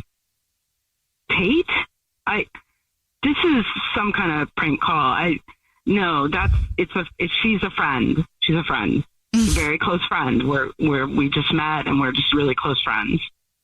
What happened the other night? What are you sending her flowers for? What are you talking about? This is just women, like celebrating women, and we've just met, and it's sort of a special relationship that it gives me space so I can be more present with you, because I can go and we do yoga and a lot of yoga, and we is that what you call it? Well, we bond, and there is a lot of intimacy, but it's not sexual. We're friends. We're friends. She's my best. I love her. Didn't you just say the other night was mind-blowing? We just had a special night of you don't understand how women are. Guys aren't like this. Women are very close. We're intimate. We're emotional, and we had a great night with Bella. Are you going to see this person? Tell me you're going to the food store? I have not been gone that long, and I bought mints one night, and you don't see everything I have in my bag. Why are you lying, Bella? Not lying. I'm just trying to explain, because I don't want to hurt. I love Tate. Tate, I love you. I don't want to hurt your feelings. I didn't know how to explain that I have this really close friendship. That's all. You can't explain having a friend? What kind of friendship can't you explain? Why would you be keeping secret friends from me? We're supposed to live together. Why would you be sneaking off for a friend? Tate, I love you. I love you. This is not a place to have this conversation, and these people are not. They're not on your side. I'm on your side. I love you. I want to. They don't. This is very personal. This is very personal, and Sarah is a very, private person. Are you coming out? Sexuality is fluid. What? It's fluid. And this is a very, tender, special. I love you, Tate. I love you. I love our apartment. And, we just moved in, and I'm just exploring some things, and it doesn't count if it's with a woman. Or the woman, you've been cheating on me? You say it doesn't count if it's with a woman? How does it count? How does it count? It's a woman. It's not a man. It counts. You're the only man for me. Unless that's a rule you guys have where you can have women and he's the only man, but... If you're sneaking out of the house to go fool around with other people, it counts.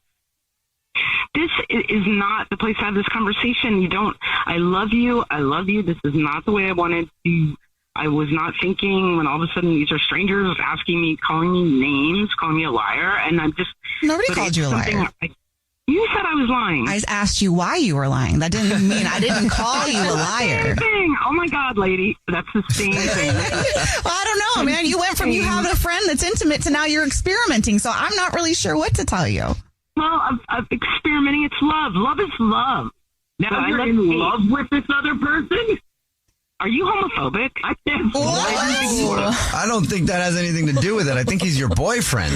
Wow. Talk about deflection. Tate, I really think you're being, I have ADHD and I have a lot going on. The moon has been full. I have a lot going on. Boy. And this is unfair. We're going to have to move out. We're going to have to find new places to live. I mean, where are we going to go? That's crazy.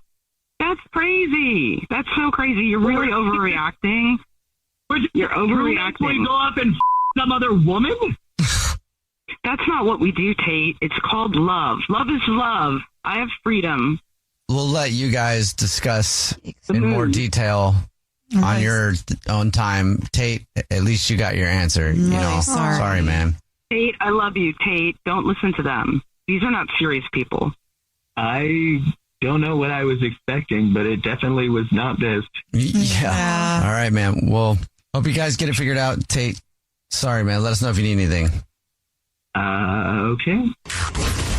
The Jubal Show's To Catch a Cheater. This is bad. This is loud, though. I mean... And why is nobody answering their phone? I FaceTime Jax, and now I FaceTime Bella. And nobody's answering. Nobody. I'm just going to keep calling. They're right outside. Excuse me! Hello? What are they doing? Oh, my God. That was loud.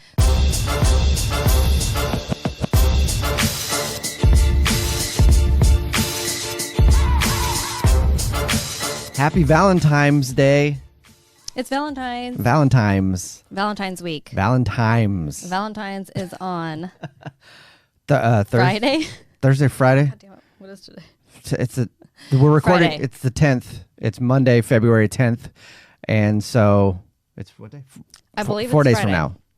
4 days from now. Monday, Tuesday, Wednesday, Thursday, Friday. Friday is Valentine's Day. Yay! It's Valentine's Day. We don't know because we don't give a fuck because we're going to Miami. Yeah. So we're going to Miami for Valentine's Day. Obviously, we really care a lot about Valentine's Day. yeah, that's what we're doing. For we had Valentine's no idea. Day. Yeah, but we shopped for the kids today for Valentine's. Yeah, we did get some stuff for them because we're not going to be here on Valentine's Day because we're going to Miami. We're gonna be in Miami, bitch. We're gonna be on the beach in Miami, staying up all night partying. Yes. It's the Fresh to Death podcast. Yes. Hi. We're your hosts. I'm Jubal Fresh. This is my hot ass wife, Alex Hello. Fresh. And yes, it's Valentine's Day week. Yes, you said it right. I know. It drives people crazy when you say Valentine's. I don't think I ever said Valentine's, but it's so annoying. When there's adults that still say Valentine's. That's weird. I've heard it before. But it is Valentine's week, and so we thought we'd do a Valentine's Day themed podcast. So we're going to talk about a couple things.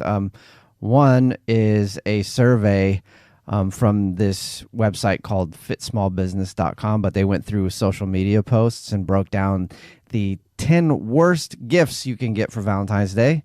And then also there's a bunch of chain restaurant deals for Valentine's Day for people. Oh, I can't wait to hear about this. Yeah, we'll share those with you. We kind of did the same thing for Christmas. We did like the worst, but I'm excited to hear what's for Valentine's Day. Yeah, because Valentine's Day is a hard day, especially for dudes. It's the worst because guys don't really care about Valentine's Day. It's true. You want to do something nice for the person you love. Like I definitely, we're going to Miami though, bitch. Did we tell you yet? Yeah, we're going to Miami. But you definitely want to get show the person that you love that you appreciate them. But it's not really for guys. It's for girls. I wonder who made up Valentine's Day. Because it's a pretty stupid holiday, to be honest. Hallmark. It's completely made up. Who though? Who was actually the first one to make up Valentine's Day? Who? Because what a shitty person that is. I know, right? Who made up Valentine's Day? It says the ancient Romans may also be responsible for the name of our modern day. Emperor Claudius II Emperor Claudius II executed two men, both named Valentine, on February 14th, different years in the 3rd century. Their martyrdom was honored by the Catholic Church with the celebration of St. Valentine's Day. So this is really a celebration of two guys being executed. Yeah, which is kind of what happens if you get a shitty gift for your partner. How did on Valentine's Day Day? I was going to say the same thing. The first Valentine's Day was in the year 496. Having a particular Valentine's Day is a very old tradition thought to have originated from a Roman festival. The Romans had a festival called Lupercalia in the middle of February to officially start springtime. Interesting. So it dates back to, but when did it become a holiday for the candy companies and for the card companies? Because really, why? that's what Why did that become chocolate and hearts and red? And I don't pink know. And the thing that is always bugged me about Valentine's Day is that you're expected to give gifts. You are expected, and you're expected to show whoever that you love on Valentine's Day that you love them. Mm-hmm. But it's almost I don't know. Why can't you do that all year long? First of all, every day, if you're in a relationship, or any day. But it's almost it's not necessarily genuine because you're having to do it. Yeah. You're forced to get flowers and whatever on Valentine's Day. If you don't do it all year long and that's the one day you do it, you're forced to do it. You obviously didn't really want to do it, but you had to because it was Valentine's Day. So it's kind of a weird I've always holiday. not really cared about what I do on Valentine's Day or where I go or what I get. Yeah, you're different though. Yeah.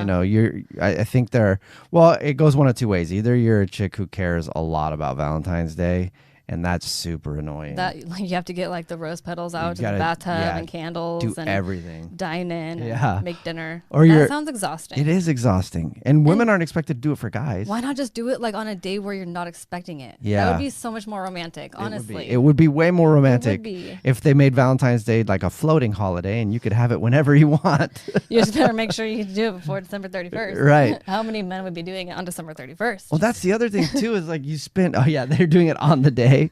The last day you can. Well, you spend so much money too because all the like restaurants. It's expensive. The prices go up at restaurants, reservations, all Flowers that. Yeah, are ridiculous. So it's like you spend more money if you just did it on another day. It's so expensive, So right? That makes good sense. It makes great sense. I don't That's know what- why people don't do that. That's what, yeah. That's what should happen. I think a lot of people think that Valentine's Day is a shitty holiday. Yeah. I mean, especially when you're single. Right. But also, like, I'm not that romantic, so Mhm. I am different. But I just don't understand like why people have expectations on Valentine's Day. It doesn't make sense to me. Yeah, I mean, and like, what is going on Goddamn outside? kids. I don't know if you can hear this on the podcast Probably or not, but we can. It's very distracting. We can. It's super distracting. There's something is happening outside of the studio right I'm gonna now. FaceTime. I'm gonna FaceTime one of them. FaceTime them and Which one, Jax? Because it sounds probably Jax. Yeah, probably him. If there's what it sounds like they're. Oh, it stopped right when I'm FaceTiming. Okay, I'm FaceTiming. No, it's still going. There What it goes is again. that? It sounds like they're beating something inside of a plastic bag. The last thing that I said to him before we started this podcast was, I'm going to go do a podcast. You're good right here on your phone with your snacks and your Mhm. juice and your headphones and everything you need. Don't come upstairs or make any loud noises Don't make any loud noises. when I'm doing my podcast. It's not going to be super long. Just please, if you need something, ask Bella. And the second we start, it's just. I don't. A lot of times when I'm doing this, and because I've done the Jubal Show, and like you've been outside and there's been noise, and I'm like thinking that people could hear it, and I'll say like on the podcast, Right, and you can't and hear you it. can't ever hear it. But this is bad. This is loud though. I mean, And why is nobody answering their phone? I FaceTime Jax, and now I FaceTime Bella. And nobody's neither, answering. Nobody. I'm just going to keep calling. they're You know, right this is- outside. What are Excuse me! Hello! What are they doing? Oh my God, that was Sorry. loud. That was Damn. uncalled for. In your ear. I'm sorry. What are they doing? I'm going to FaceTime Jax again.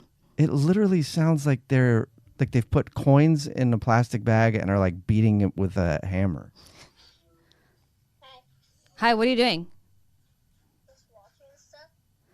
What were you doing, though? What were you doing just now? Okay, so you weren't making any noise? You were just sitting downstairs?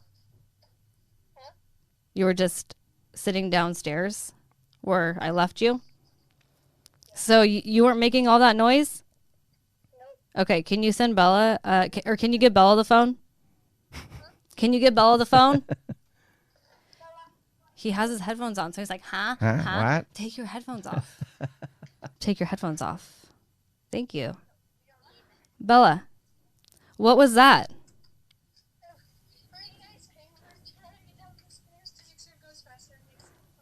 I just told you I'm going upstairs to do a podcast.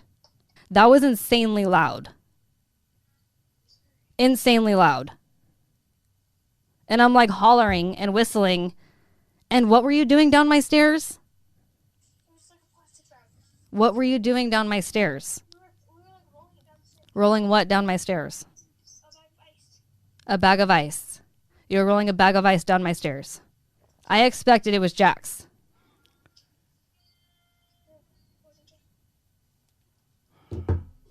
Wow. Rolling a bag of ice. Should we edit that out? You're trying to get in a good place. I'm not like just impatient. I'm not just an No. impatient mom. No. I'm not. You expect the 7-year-old to be getting into stuff because he's like, he pretty much is either on the phone when we need to do the podcast because he'll like be quiet then, or he's like hitting things on the walls like Nerf guns everywhere. Mhm. You expect the 7-year-old to do that, but not the 14-year-old. Because I heard you when you came up into the studio, you're like, "Hey guys, I'm gonna be doing the podcast, so be quiet for a little bit." And then instantly, we're throwing a bag of ice down the stairs. Throwing a bag of ice down the stairs. And then she's like trying not to smile on FaceTime because she thinks it's funny. And I was not amused. Not happy at all. So yeah.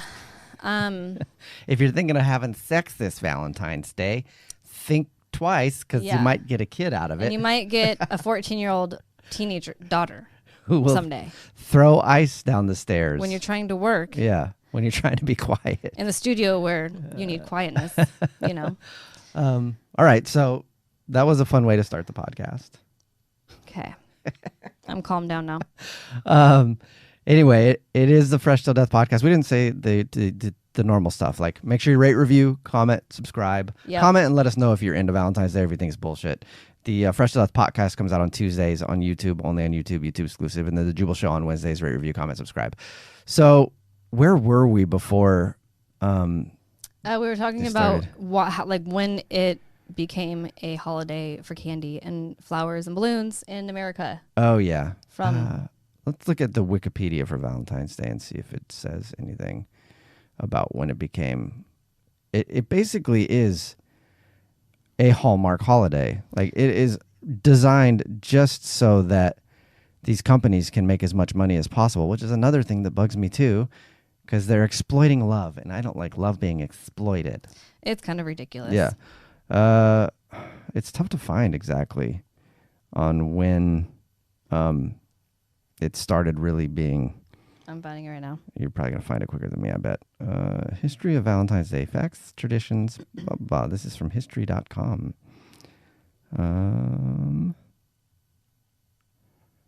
I said, when did Valentine's Day originate in America? You know, you think that like American February 14th, Valentine's Day would be about literally flowers and love and stuff. Mm-hmm. But it's saying is stuff about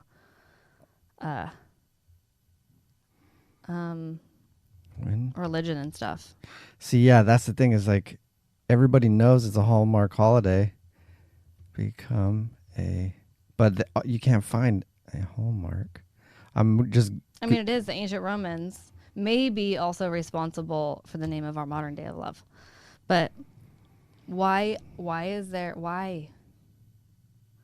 they wait. Do ancient Romans because they got killed? Yeah. Because why?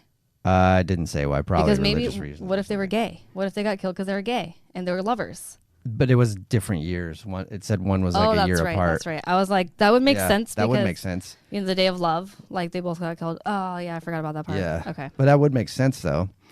It says Valentine's Day is always observed on February 14th. Esther Howland of Worcester, Massachusetts, published the first American Valentine in 1849. Hallmark first offered Valentine's Day cards in 1913 and began producing them in 1916. So the early 1900s is when it started with giving the cards and all that stuff. Gotcha. So and then it just has spiraled out of control. Did you ever send those little Valentines at school? You know, you'd go purchase them for like 50 cents and send them to your friends on Valentine's Day, and then people would deliver them during the day? Okay. We Okay, never had that. Another thing that's odd about your childhood. But in middle school, every year, and even through high school, there were like candygrams.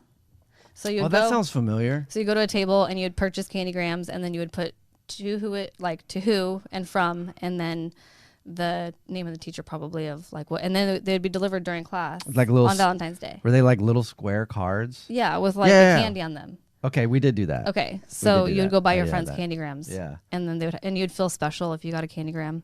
I don't remember getting too many though, you know, because I wasn't like the popular one. Yeah. I don't remember getting very many candygrams either. I was kind of a new girl for a while, but yeah. I know I don't remember getting many Valentines, you know. Yeah. Valentine's was always fun during school. Yeah, it was fun during school, but and then in elementary giving, you know, the Valentine's Day cards. Oh yeah, you make your own Valentine's Day card and then give it to somebody with candy on it. Yeah, it's kind of like a candygram. And then you get older, and then you get out into the real world, and then you get yelled at for not getting the right amount of things on Valentine's Day. That's the tough part. Like, it is a lot of pressure for guys. Yeah, Valentine's it Day is because I didn't like. If you don't know about my last relationship, marriage, then I'm not going to explain it all. But for those of you who do know, I didn't care whether I got anything or not. Yeah. Right. But he always did get flowers a lot. Mhm. And then there was one year where he didn't. Mhm. And because I'm like, I don't care. I don't need them, you know? Yeah. And then he didn't. And I thought it was really weird. I was like, that is really weird. the Like hell? to not give. But I genuinely feel like I don't care. But then again, I'm like, well, if you didn't, I'm like, Yeah. But well, I think you probably would care. Like if I didn't get you anything for Valentine's Day this year, we're going to Miami, bitch. But welcome to Miami. if I didn't get you anything for Valentine's Day Yeah. at all, you might be like, that's weird. But you also don't expect me to I like. mean, we're going to Miami. That's Yeah. enough. Like we're gonna be spending the weekend in Miami. It's Right. gonna be super fun. But you It's don't gonna be warm and hot and sunny. You don't expect me to get you like crazy amounts of jewelry and No. like shower you with I Valentine's don't even like gifts. jewelry really. Yeah. Like or a new expensive- car or no. whatever, you know, like. Well, that's not the reality for most people. I but- know. But you see the You commercials. can give me like a new Honda. They always have those commercials though where someone's getting a new car I for know, Valentine's Day. It's, who the like fuck there's is a not car? that many like rich people buying their spouses cars for Valentine's Day. I know. God damn it. It's Like ridiculous. Nobody's doing that. okay, so like I'm gonna expect you to get me a car with a big red bow. Yep. Okay. On Valentine's morning. Yep. It you're better gonna be there. like, look outside. You know, I didn't have it on my 16th. Look outside and be Yeah. like, it's exactly what I wanted. A brand new Lexus. That's the Lexus commercials that do it the most, I feel like. And I have a Lexus, so it's like you just pull my car out and you put a I'd bow put a on bow it. on It's top. like I should do that. It's your car. It's just got a bow it's on your it. car. Congratulations. So anyway, Valentine's Day is one of those just bullshit. I bought it after lease was up. bullshit kind of holidays. But here are the top 10 things they say that are the worst gifts that people have received for Valentine's Day or are considering giving this year. All right. And they crunched all the numbers from social media, I guess. I don't know how they did that, but they went through and probably found out how many certain things were mentioned or whatever. All right, let's hear it. Number 10 is a toilet seat. Unless it's a bidet. A bidet? Bidet Then, or bidet, no, thank whatever. you. No, Yeah. bidet. You know, like your Right. bidet. Mhm. No, thank you. Yeah. Like that's a weird present. That is Unless it's like a weird. really nice new, you know. Yeah, like a nice, super nice heated toilet seat. Yes. I would be down with that. That would be a great gift, actually. Yes. We stayed at this one Airbnb a few weeks ago, and I fell in love with the toilet. It's a toilet. It's all automated. I took a picture of it on my phone because I wanted to see how much it was. But it's all automated. The seat is warm. It was heated. It's heated. It goes up and down by itself when you walk automatically. in. It has a bidet, and the flushing stuff for it is like on the wall. You press a button to flush And there's it. a dryer. You know what Oh. though?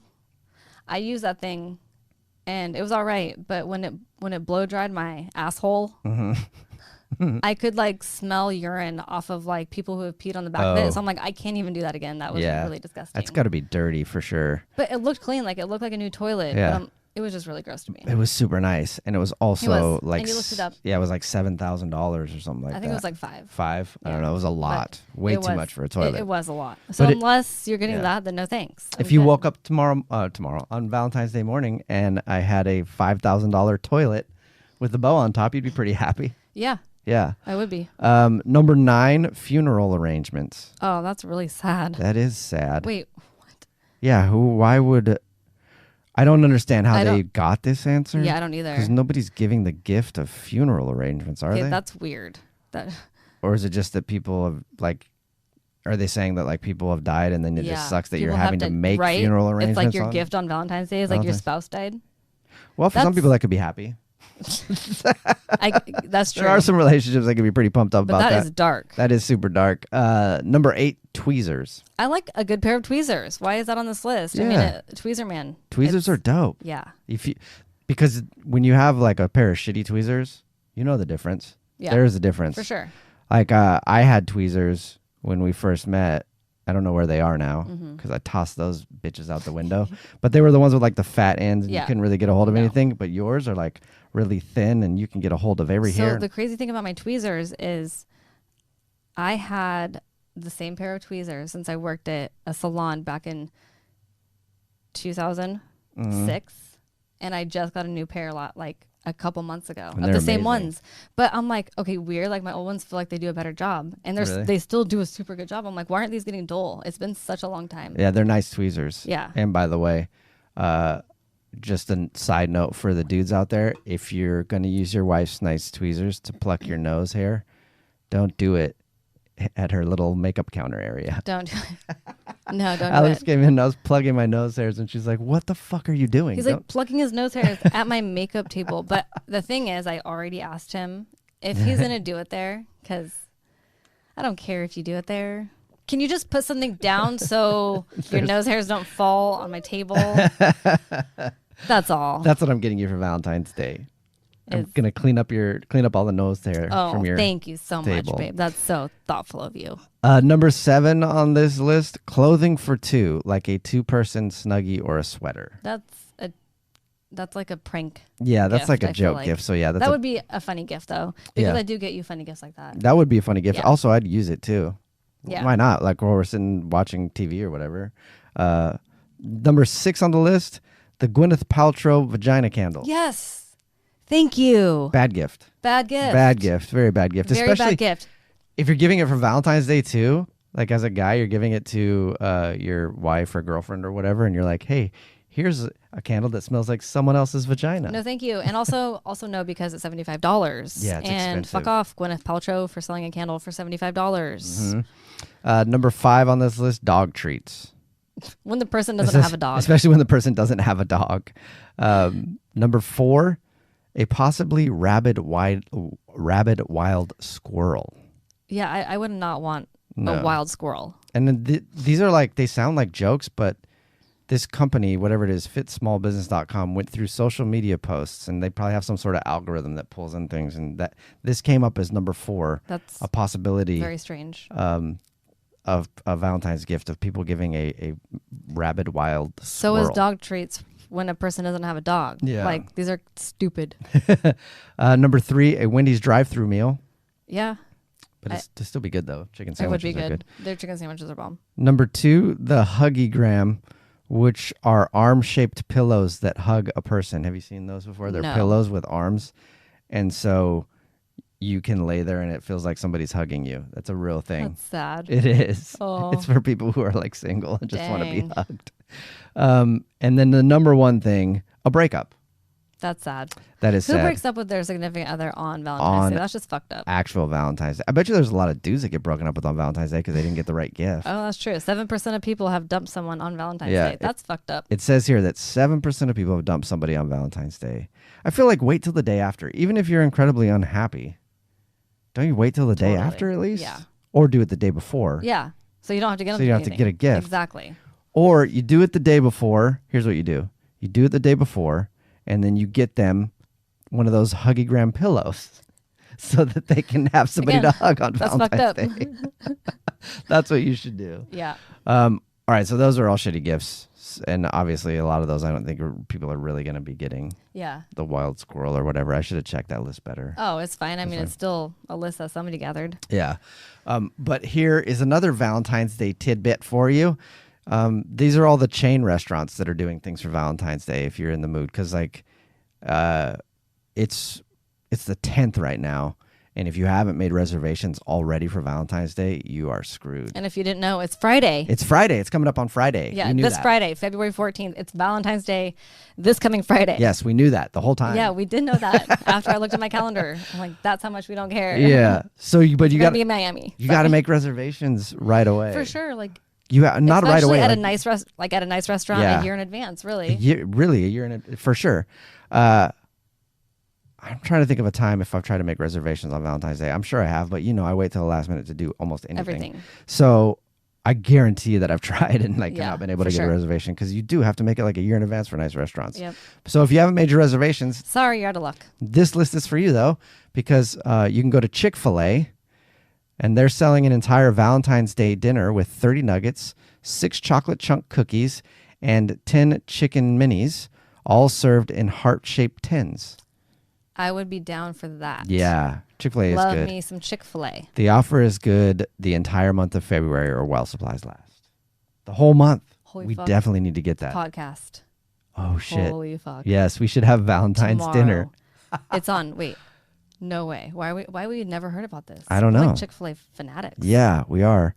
Also, It does say here you can only get it if it's a man and a woman, not a man and a man or whatever.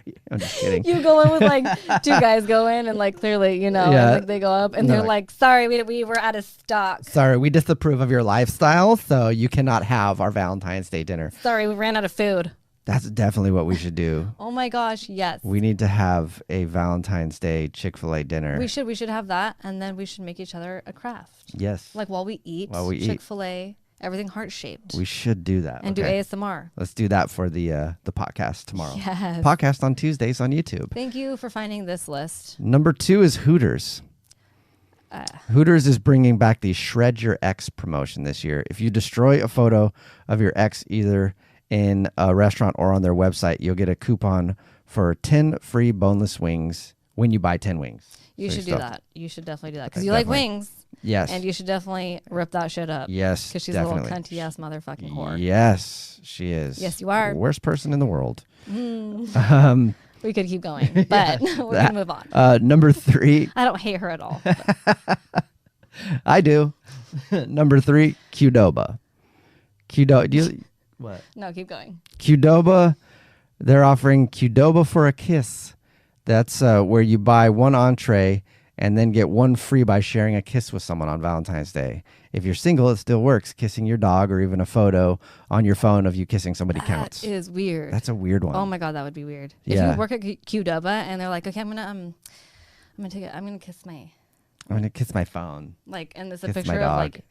of a person though. Oh yeah, it's like a person. That's weird. Really weird. Or how many creeps are gonna go to Qdoba and be like, oh, can I kiss you? You know that's gonna happen. Qdoba's not good. I don't like Qdoba. I don't like Qdoba that much either. Olive Garden, they have a Valentine's Day deal.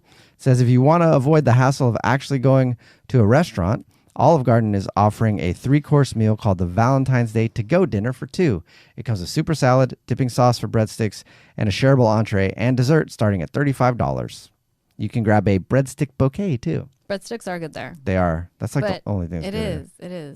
Dip it in their Alfredo sauce. Yeah. Really good. I used to work at Olive Garden for a long time, and I pretty much have had everything on the menu there a million times, and I still love the breadsticks dipped in Alfredo sauce. It's so good. But I mean, we go out to eat a lot, and we don't ever go to Olive Garden. That's got to say something. Yeah. There's one really close to us. It does. I used to really like Olive Garden. Ugh. Back in the day when it was a fancy restaurant. Was it ever a fancy restaurant for you? No, not really. It tastes like plastic to me. Really? I don't know. It just tastes really bad. Everything does. Back in the day, maybe it was just because like we didn't have like I don't know. Olive Garden to me back in the day, I thought it was like a super fancy restaurant. Like it was like a fancy night out if we went to Olive Garden. Not anymore though. Yeah. At all. I mean, I don't remember thinking that, but number 5, California Pizza Kitchen. I also worked there. You did. They're also doing a $35 dinner for 2 promo, and they're making pizza with heart-shaped crust for no additional charge. No additional charge? What? Oh, so nice of them. That is super nice of them. Wow. They'll be giving out gift cards for a buy one, get one free pizza on a return visit. Yes, of so course. That's what they're offering there at California Pizza Kitchen. So there you go. Those are all the chain restaurants. Chick-fil-A it is. Yeah. I'm so excited. Me too. That sounds good, actually. So it's called just a Valentine's Day dinner? Yeah. Cool. I always read these things, though, and then I feel like we're going to go ask them for the Valentine's Day dinner because it says it's 30 nuggets, 6 chocolate chunk cookies, and 10 chicken minis, all served in heart-shaped tins. And I always feel like I'm going to go ask for it, and they're not going to know what you're talking about. Can we get the Valentine's Day dinner? They're like, yeah, what do you want? Yeah, go ahead, order. Or like where Starbucks has those like secret menu things. I never want to order them because I'm always like, this is bullshit. It's not actually gonna. They're gonna look at me like I'm an idiot. Yeah, but they do have a secret menu that you can order off. Yeah, of, they do. but Okay, so we'll get that Chick-fil-A. Okay, we'll film it then. We'll go in and we'll film it and see if they know what we're talking about right away. And then after, we'll sit on our $5,000 toilet. No, not yet. But he did say after we rented that Airbnb, he was like, so, I mean, I would never go buy a $5,000 toilet. But, I mean, like, if you wanted to surprise me one morning, yeah, you did say that. I did say that. I was like, okay. I could not. I wouldn't feel good buying a $5,000 toilet. But if somebody bought a $5,000 toilet for me. Then you would accept it. Or if there's anybody who is watches the podcast or listens to the podcast, and you work for a company that sells $5,000 toilets, and you want to give us one, we'll talk about it all the time. We'll set up a GoFundMe for you.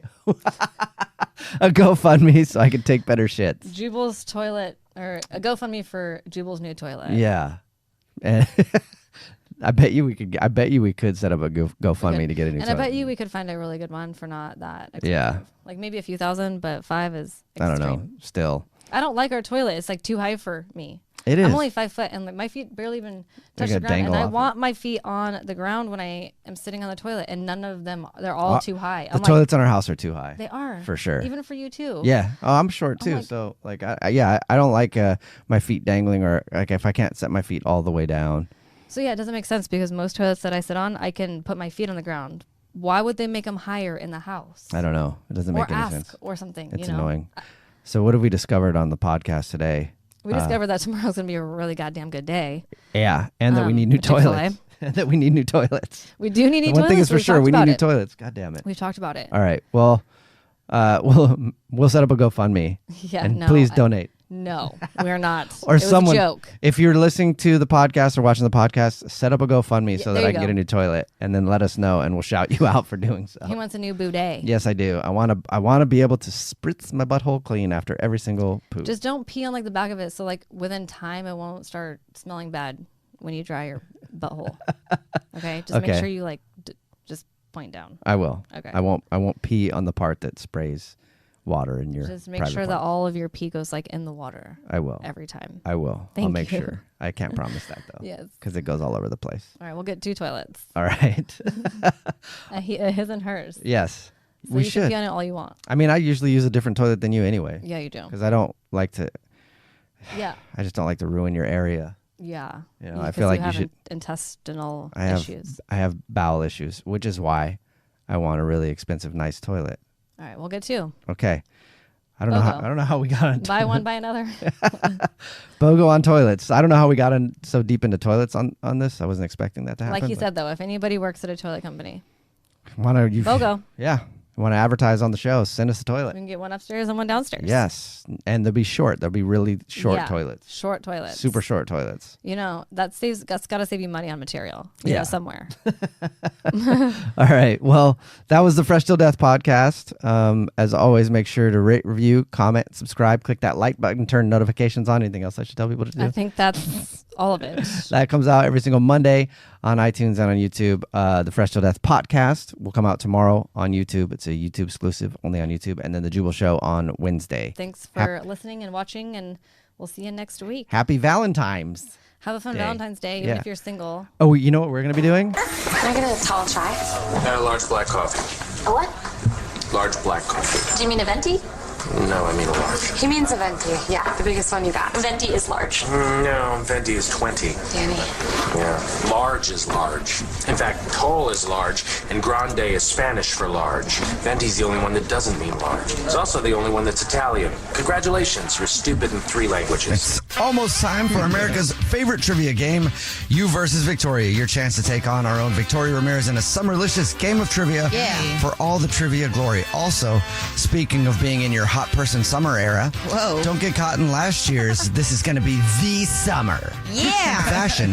Macy's has got you covered literally with a $100 gift card to Macy's, because not only are they here to hook you up for You versus Victoria, they're also here to help you embrace all of your summer moments. Just go to Macy's.com/summerhits or shop in store and call us 888-343-1061, 888-343-1061, or you can DM us at The Jubal Show or go to thejubalshow.com if you want to play Victoria. And now let's get Vicky's noodle all warmed up and ready to go. She's mouthing every word I say. I think I'm doing pretty good. All right, here you go, Victoria. Okay. What do you call a cow with no legs? A cow's body? The body of a cow? Ground beef. That sounds right. What is the one cat you should never trust? My cat? I don't know. No, a cheetah.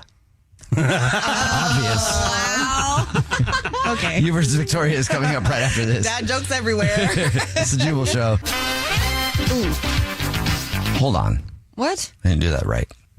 You know what's weird about your quiz, There we go. Katie, is that all the work is right and just the answers are wrong.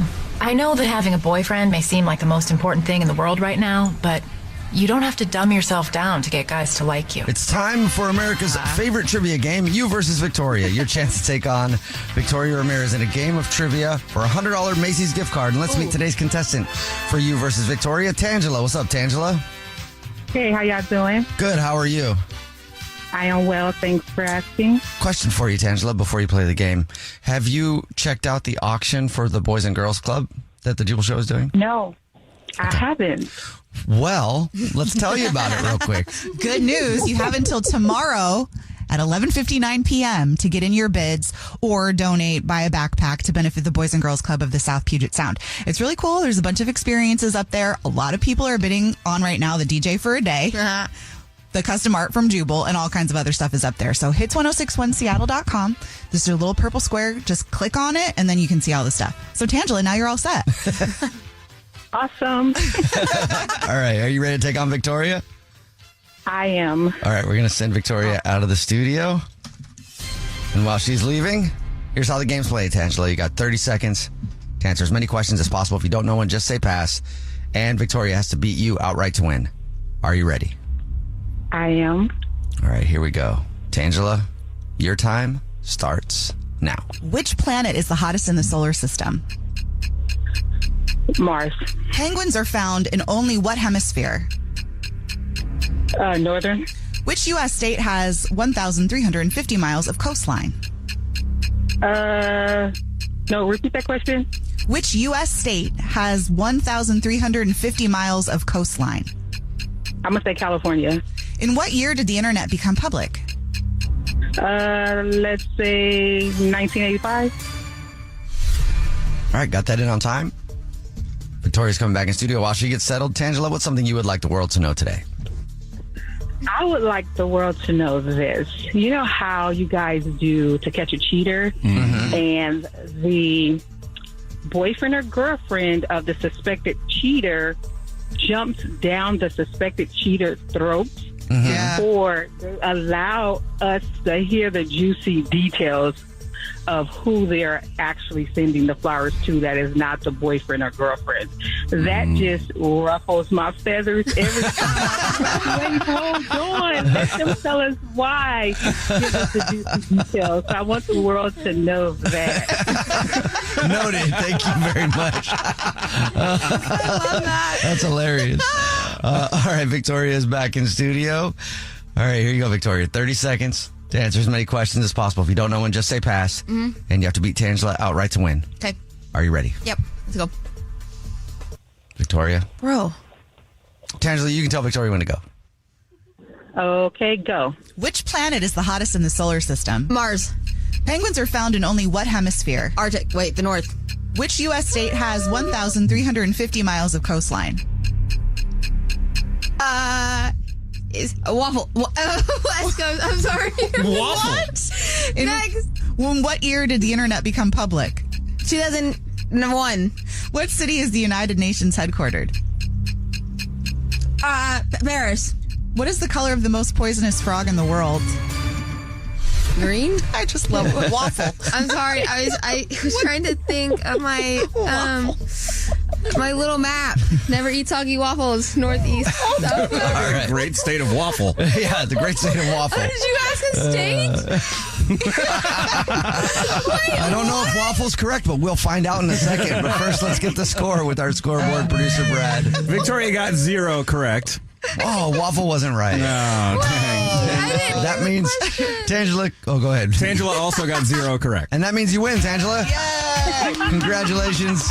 You got a $100 gift card to Macy's, and you technically beat Victoria. So she did guess a real state instead of waffle. Yeah, so that's a win. Yeah. I thought we were talking about like coast. Of a state. Get the answers now with me. Yeah, The hottest planet in the solar system is Venus. I almost said that. Penguins are found only in the southern hemisphere. And did you know that they're also illegal to hunt and eat? I don't know if that's true though. Yeah, but you can eat them. No, you can't. Yeah. No, you can't. Yes, you can. No, you can't. You can. No, you can't. You're just not supposed to legally. I went down the rabbit hole yesterday when I was on TikTok Live of can you eat a penguin or not. Why? And so I have some information on that now. That's so sad. Because I've eaten puffin before. Why? Jubal! In Iceland, they eat puffin, and so I've had it, and it's not very good. If anybody asks you to eat a puffin, do it, because you've never eaten a puffin, but then also know that you're going to be like, that wasn't very good. I would never eat those. They're like the cutest little nuggets. Yeah, they look like penguins, and then so I was like, can you eat a penguin? And then so I went down a YouTube rabbit hole on TikTok Live. Between penguins and waffles, this has been the wildest of all. There was some explorers from the Netherlands who were stranded wherever they have penguins, you know? And what happened? And so they had to eat penguins, and the main explorer for those guys described the taste of a penguin. I've pulled it up if you want to know what it tastes like. I don't. Why? It says a penguin tastes like a piece of beef, odoriferous codfish, and canvas-backed duck roasted together in a pot with blood and cod liver oil for sauce. Okay. Yep. Now, it sounds disgusting, but if you read that at a really fancy restaurant, you'd be like, I'll have the beef with odoriferous codfish and canvas-back duck together in a pot with some blood and cod liver oil. That's not disgusting. sound good at all. So the U.S. state that has 1,350 whatever miles of coastline, I can't hear any more about that. The I love them California? too much. It's Florida. What?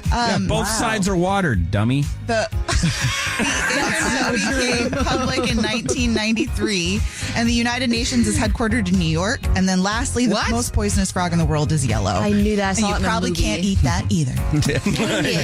You can. You can lick the frog. Some people lick the frogs, you know, which I want to do. Does that make you for fun. hallucinate? Yeah. Yeah, but the poor frog is sitting there going, hey, You don't know, the frog probably likes it. If you were a little frog and someone picked you up and started licking your belly, you'd be like, this is fun. Hey, Tangela, thank you for playing. I don't know. I'm sorry it got weird. Yeah. We play you versus Victoria the same time every single weekday morning. Keep him away from the zoo, man. You are not allowed to go to the zoo. You don't want to eat or lick everything in the zoo. If you want to play you versus Victoria, just go DM us at The Jubal Show or thejubalshow.com. It's time To catch a cheater. only on the Jubal Show. Maya is on the phone today for To Catch a Cheater, and she thinks that her husband of 1 year, Eddie, might already be messing around. So we'll talk to her right now and see if he is. Hopefully not. But Maya, thank you for your email. Thanks for coming on the show to do this. Tell us what's going on. Yeah, I believe Eddie is cheating. I mean, he's always in a weirdly good mood and has been like very much extra happy lately, has been bringing me flowers and then asking if I want to go out to dinner and been really complimentary. Okay, those are good things. Yeah. Yeah. Well, they are good things, but they are not normal Eddie things. Like, I mean, we've been together before we got married for years, and I know how he rolls, and suddenly this is like when we first started dating, and my spidey senses are saying that he's up to something. I mean, like, maybe he's overcompensating because he feels guilty. That's what I was going to ask you. Do you think it's guilt? I do. I honestly do, because he didn't treat me this nice, except for like the first month that we started dating. And then, you know, things kind of just become more normal. And it's like, hey, let's just watch some Netflix and go to bed. Yeah. Like, like we're normal people instead of like first date. But he's acting like he's on a first date with me, but not with me. And it's just weird. Is there anything else that kind of validates your spidey sense? Like, I'm sure you've been looking for stuff. Right. So he signed up for a gym membership and has been spending a lot of time in the shower. And also, he's been taking his phone in with him, which before he'd always been like, we're going to keep electronics out of the bathroom because it gets humid. And so now he's like in there with his phone. I mean, if he always went into the bathroom with his phone to shower, that's fine, because that's something he always did. But if it's new, whenever the phone habits change, that is always a sign. Because it's that one spot. It's like the only time you get your alone time. Yeah. Yeah, and he's been like weirdly protective of it. So if it like rings or whatever, he's just like, oh, I got it, hold on. And then he like goes into the bathroom. Yeah, people who are protective of the phone, they're hard to trust. Or when they start putting the phone with the screen down when they never put it that way before. Ooh. Yes, exactly. Yes. Ooh, so when they walk away, you flip the phone over and you look at who sent messages, cause except he's been taking it to the bathroom. I know, I would do that, except he's been taking it with him everywhere he goes now. Maybe he's checking out his body. I wish he'd do any cool stuff like that. Well, maybe it really is, though. Like, he's been going to the gym. Maybe that's been making him feel better. Maybe he does go take pictures of himself for before and after. Maybe he's just feeling himself a little too much and is embarrassed by it. Like, Jubal, don't you take more pictures of yourself since you've been working out every single morning? Yeah. I mean, I film my workouts every day. I do it because I look at it and then I look at the form. Or check yourself out. Yeah. Whenever I tell anybody that, they're like, yeah, right. I'm like, I do. But then also I might want to post it, because I like to post my workout stuff. And then also, why not check yourself out from time to time? Be like, hey, I'm seeing results. So maybe that could be it. Yeah. There's no way he's recording himself at the little rinky-dink gym he signed up for. I barely think he could get off the Stairmaster without having a heart attack. Okay. Maya is not having it. Yeah. And have you ever suspected him of cheating before? No. No. Okay. I'm sorry that you're going through this. It's been driving me crazy. And people come to us as a last resort. I know that. Like, they feel like they don't have another option, so we'll try to catch him. You already told us what grocery store you guys are rewards card member at, so we'll pretend to be from there, call him, and tell him that every single month we choose one rewards card member at random who gets free flowers delivered from our beautiful new and improved floral department that does delivery now, and see if he believes that, and then who he sends the flowers to, okay? If he sends them to you or someone else. Okay. All right, we'll play a song, come back, and get your To Catch a Cheater next.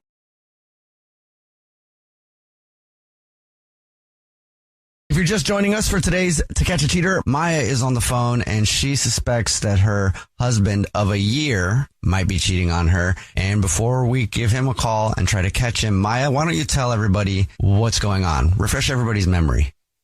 Yeah, I think he's been cheating on me because he's been in a really good mood lately of buying me things and flowers and kind of like almost apologetically taking me out to dinner. I think he's covering. Yeah. I didn't ask you this in the first part. Is there anybody that you suspect that he is cheating with? No, I don't know where he'd meet anybody, honestly. He's kind of a boring person. All right, cool. Wow. Well, I'm going to dial his phone number right now, pretend to be from the grocery store that you guys are rewards card members at, and do the usual. Say that every single month we choose one rewards member, totally random, who gets free flowers delivered from our floral department. We'll see if he sends those to you or to someone else, okay? Okay. All right, here we go.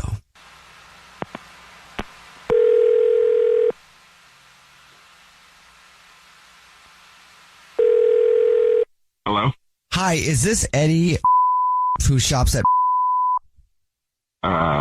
Yeah.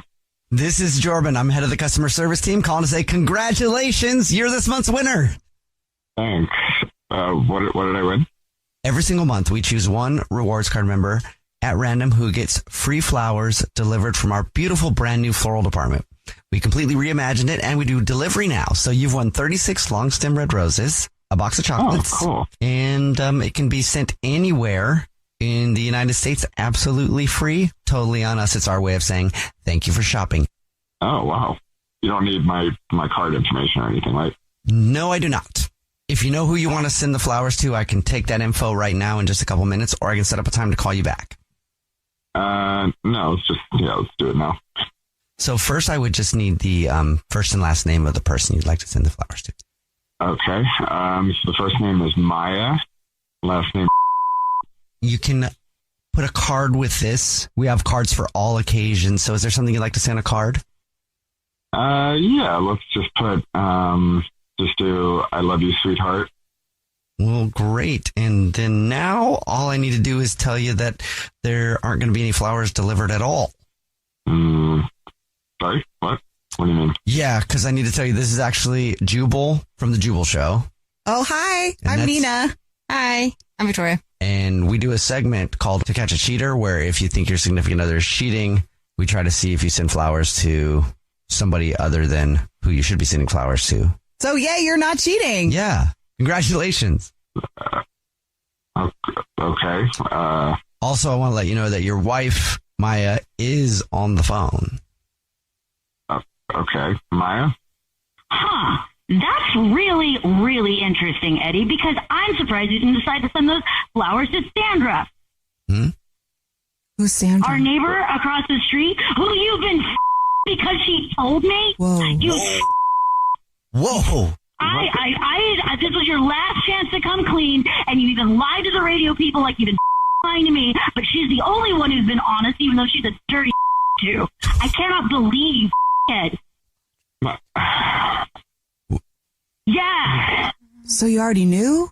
Maya? I did. I'm sorry. She just told me in between me sending in the email, and I was just hoping that it wasn't true. And yeah. And I wasn't going to bring her into it until you decided to just lie on the radio as well. So yeah, he's someone who is as old as his mom. You nasty freak. Oh. Okay.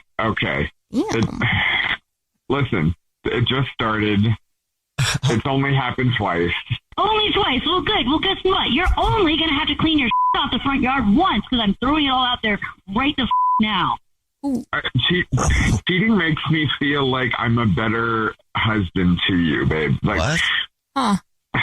You haven't. I'm sorry. She makes you feel like you're a better husband to me, your actual wife, who you haven't slept with decently in a long time.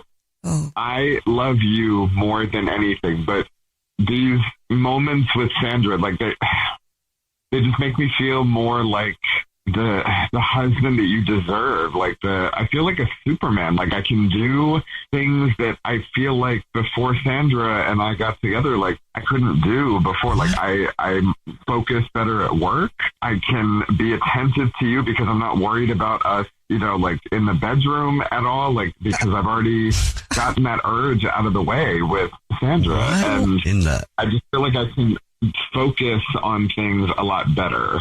And I'm able to clear my head and get that animal urge out of the way. So then that way it's just us and I can be there for both of us. And I felt like before you didn't want to be together sometimes, like, if I don't understand how having sex with someone who is twice my age somehow makes you feel like you can better take care of me when you haven't been doing that. You've been apologizing because you've been feeling guilty. And guess what? You can marry her later if you want to, or go start your own little polygamy cult, since apparently you want to be doing that. How many women do you need, Eddie? I don't want anybody but you. I love you. It's just, there were times where we... Yeah, and I can see her house through my bay window. Do you not understand how up that is? I was always just trying to, I don't know. I was tired of fighting about wanting to have sex. You would always kind of throw me off, and Sandra doesn't...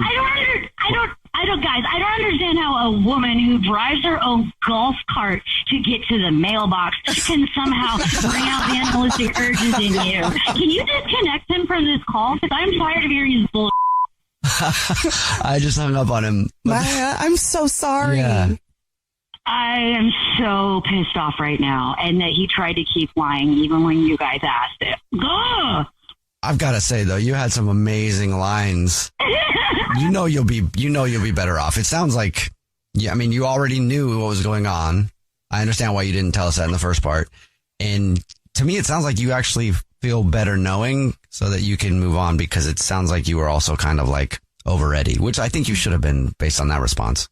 It does help at least knowing that it's not like I could compete with her for attractiveness, because I have 40 years to catch up.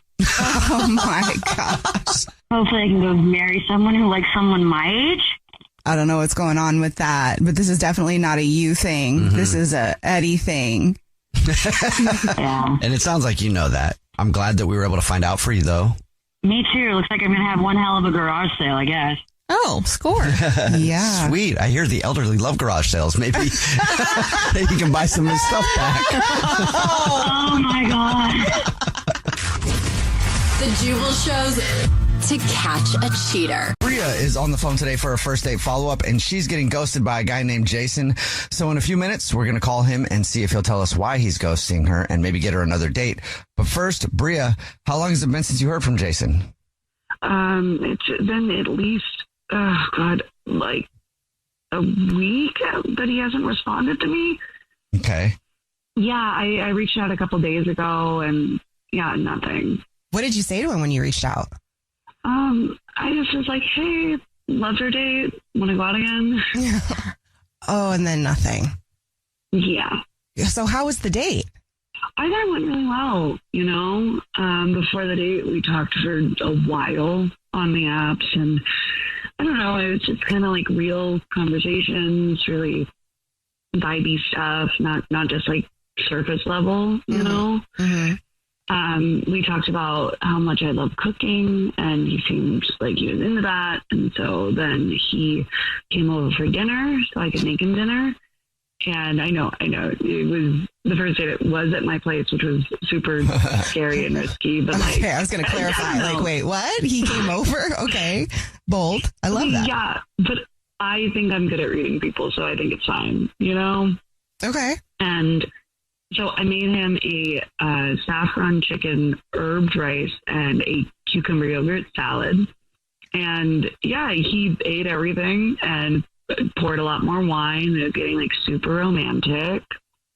And then we went to the couch with the wine, and I don't know, I was trying to figure out how to get to the next step, you know, and I remembered this guy friend that I had mentioned that if you want to tease a man, you just blow on the back of his neck. So I did. And then he jumped up and freaked out like I tasered him. Yeah, if that happened, yeah, it might shock me too. I was just gonna say, Jubal, is that a turn on? If you just, we were like, I was eating and you just randomly walked up behind me and kind of blew on the back of my neck, I'd probably jump. Yeah. Well, we weren't eating anymore. But the wine did get everywhere. Oh no! Were you guys like making out before you did it, or you just kind of just leaned over and blew on his neck? I did kind of just lean over and blow on his neck. Okay. Yeah, maybe that was a shock. I feel like you got to give people grace, though, right? Like right when you start to talk to somebody new, you got to feel them out. So a little neck blow, hopefully, wouldn't do it, but it is a little surprise. I said sorry, and I explained like this is something the friend told me to do, and he laughed it off, but then immediately said he had to go. Oh. And like I don't know, I thought we had chemistry, and he asked me a lot of questions, which like people don't do, you know. Mm-hmm. He asked me about my childhood, my favorite books, and like I cannot remember the last time a man asked me a question. Well, that's good. On his way out, did you guys kiss again to say goodbye, or was he just like, oh yeah, I gotta go, and then he was just gone? He was just like, I gotta go, and then he was gone. And like it sucks. It sucks because I don't just bring anyone to my space, and I felt really safe with him. And like I don't know. I know that was a weird choice. It didn't feel like a deal breaker, you know? Yeah. It was one moment out of a whole evening. Right. Well, let's see if we can figure it out for you. We'll play a song, come back, and then call him and see if he'll tell us why he's ghosting you and maybe get you a second date, okay? Right in the middle of your first date follow-up, and if you're just joining us, Bria is on the phone, and she's getting ghosted by a dude named Jason, so we're about to call him and see if he'll tell us why he's ghosting her and maybe get her a second date. But Bria, before we do that, why don't you recap your date for us again real quick? We had a great time. He came to my place. I made him a nice dinner, and I just decided to blow on his neck afterwards to get things going, and he did not like that. And you think maybe it was the neck blowing that kind of creeped him out, and that's why he's ghosting you? Gotta be. It's gotta be. Well, are you ready to go? Call him right now. Yeah. Okay, here we go.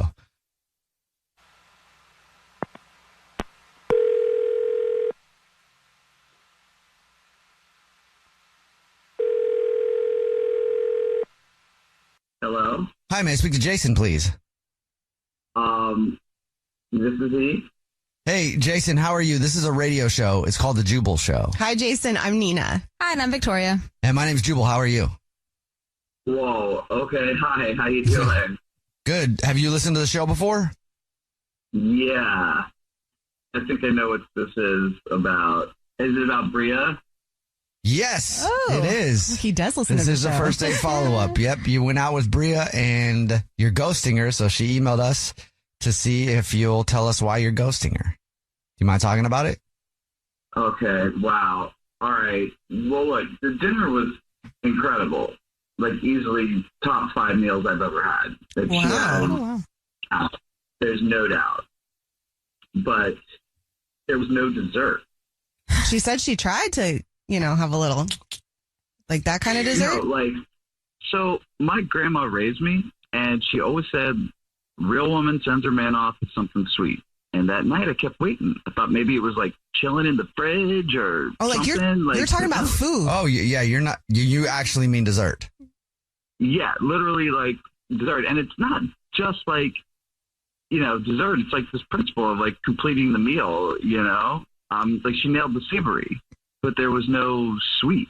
It wasn't balanced. And I just kept like waiting for the meal to end, and it like never did. Okay. That's why you're ghosting her, is because the food was good, but it did not include a sweet treat at the end. Yeah, it was just weird. Like, I was just like, I didn't want to ask, but I just kept waiting, and it was just like my palate was all confused, and it was like, I don't know. Do you have dessert every night? Is that something that you do? I mean, not if I'm just like, eating on the go, but like for a meal, Okay. like part of like a meal. I don't know. It's like, it's not polite. It's not polite to like not serve the dessert. You know what I mean? Okay. All right. Well, thank you for being honest with us. Yeah, no, that's how I felt about it. And Jason, Bria is on the phone listening and wants to talk to you. Okay, you've got to be kidding me.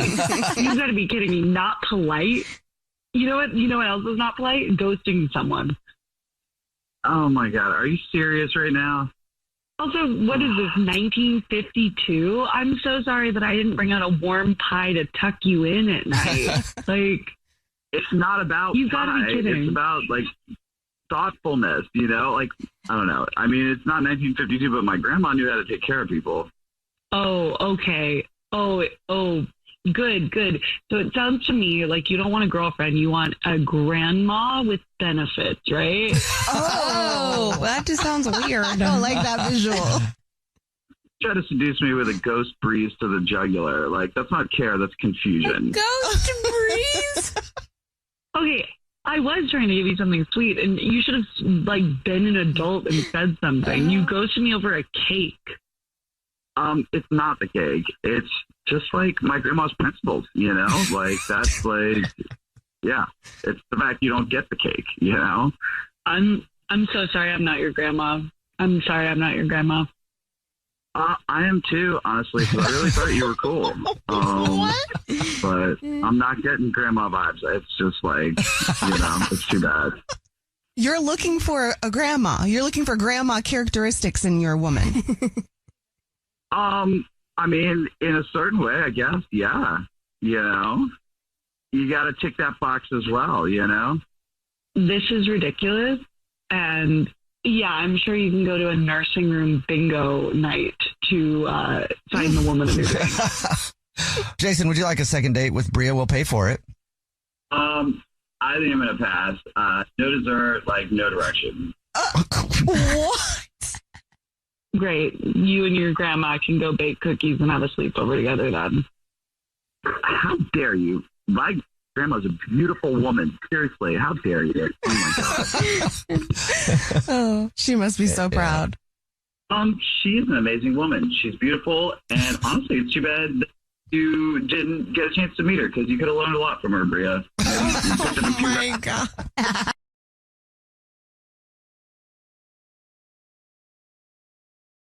What you just said is one of the most insanely idiotic things I have ever heard. At no point in your rambling, incoherent response were you even close to anything that could be considered a rational thought. Everyone in this room is now dumber for having listened to it. I award you no points, and may God have mercy on your soul. It's almost time for America's favorite trivia game, You versus Victoria. Your chance to take on our own Victoria Ramirez in a fall-tacular game of trivia for all the trivia glory. Also, speaking of fall, make sure to dress your house up in all those pumpkin spicy colors. And Macy's has got you covered, literally, with a $100 gift card to Macy's, because not only are they here to hook you up for You versus Victoria, they're also here to help with all your fall decor needs. Yeah. Shop in-store or at Macy's.com. And if you want to play Victoria, call us right now, 888-343-1061, 888-343-1061. You can also DM us at The Jubal Show or go to thejubalshow.com. Now let's get Victoria's brain all warmed up and ready to go. Here we go, Victoria. Some hard questions. Okay. What is the big prize that the Jubal Show is giving away? A trip to Jamaica. Yes. Yeah. When we were in Jamaica, we learned about how they make official jerk food, like jerk chicken and things like that. Uh-huh. So, Victoria, how do you jerk a chicken? What? No. You can't. Oh, no. The jerk chicken is cracked. It's delicious. You put the seasoning on it, and you just cook it. And you just let it. And that special kind of wood. Yeah, you need a certain kind of wood to jerk a chicken. Do you remember what it is? Firewood?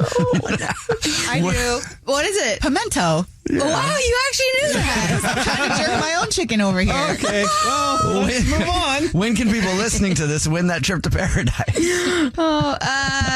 Nina's What's Trending after the phone prank. Yes. Yeah. All right, you versus Victoria is coming up right after this. It's the Jubal Show. I'm getting fired. Got room for one more if you still want to go to Aspen. Where did you find that? Some kid back in town. Traded the van for it, straight up. I can get 70 miles to the gallon on this hog. You know, Lloyd, just when I think you couldn't possibly be any dumber, you go and do something like this and totally redeem yourself. It's time for America's favorite trivia game, you versus Victoria. Yeah. Your chance to take on Victoria Ramirez in a game of trivia for a $100 Macy's gift card. And let's meet today's contestant for you versus Victoria, Memory. What's up, Memory? Hey, how's it going? Great. Your name is dope. Yeah, I like your name a lot. I've never heard that before. I love it. Thanks. Are you ready to A little take on unique. Victoria? I am. Why the creepy laugh, Victoria? I'd be scared if I was you, Memory. I know, she gave you a look, Yeah. too. Yikes. Brad brought my trust issues before we came on. Are you ready to take on Memory, Victoria? Yeah. All right. Victoria's going to leave the studio. Oh. And while she's leaving, you have 30 seconds. Terrible memory. To answer as many questions as possible. If you don't know one, just say pass, and Victoria has to beat you outright to win, okay? Okay. All right, Memory, here we go. Your time starts now. What branch of mathematics deals with shapes? Geometry. What is it called when the moon passes between the Earth and the sun? Eclipse. What temperature does water freeze at in Celsius? 32 degrees. What is the theory explaining a massive explosion as the origin of the universe? Pass. What is the online encyclopedia anyone can edit? Wikipedia. Who wrote the book that HBO's Big Little Lies is based on? Pass. All right. Time is up. We'll bring Victoria back into the studio. And while she's getting settled and putting on her headphones and stuff, what is something that you would like the world to know today, Memory?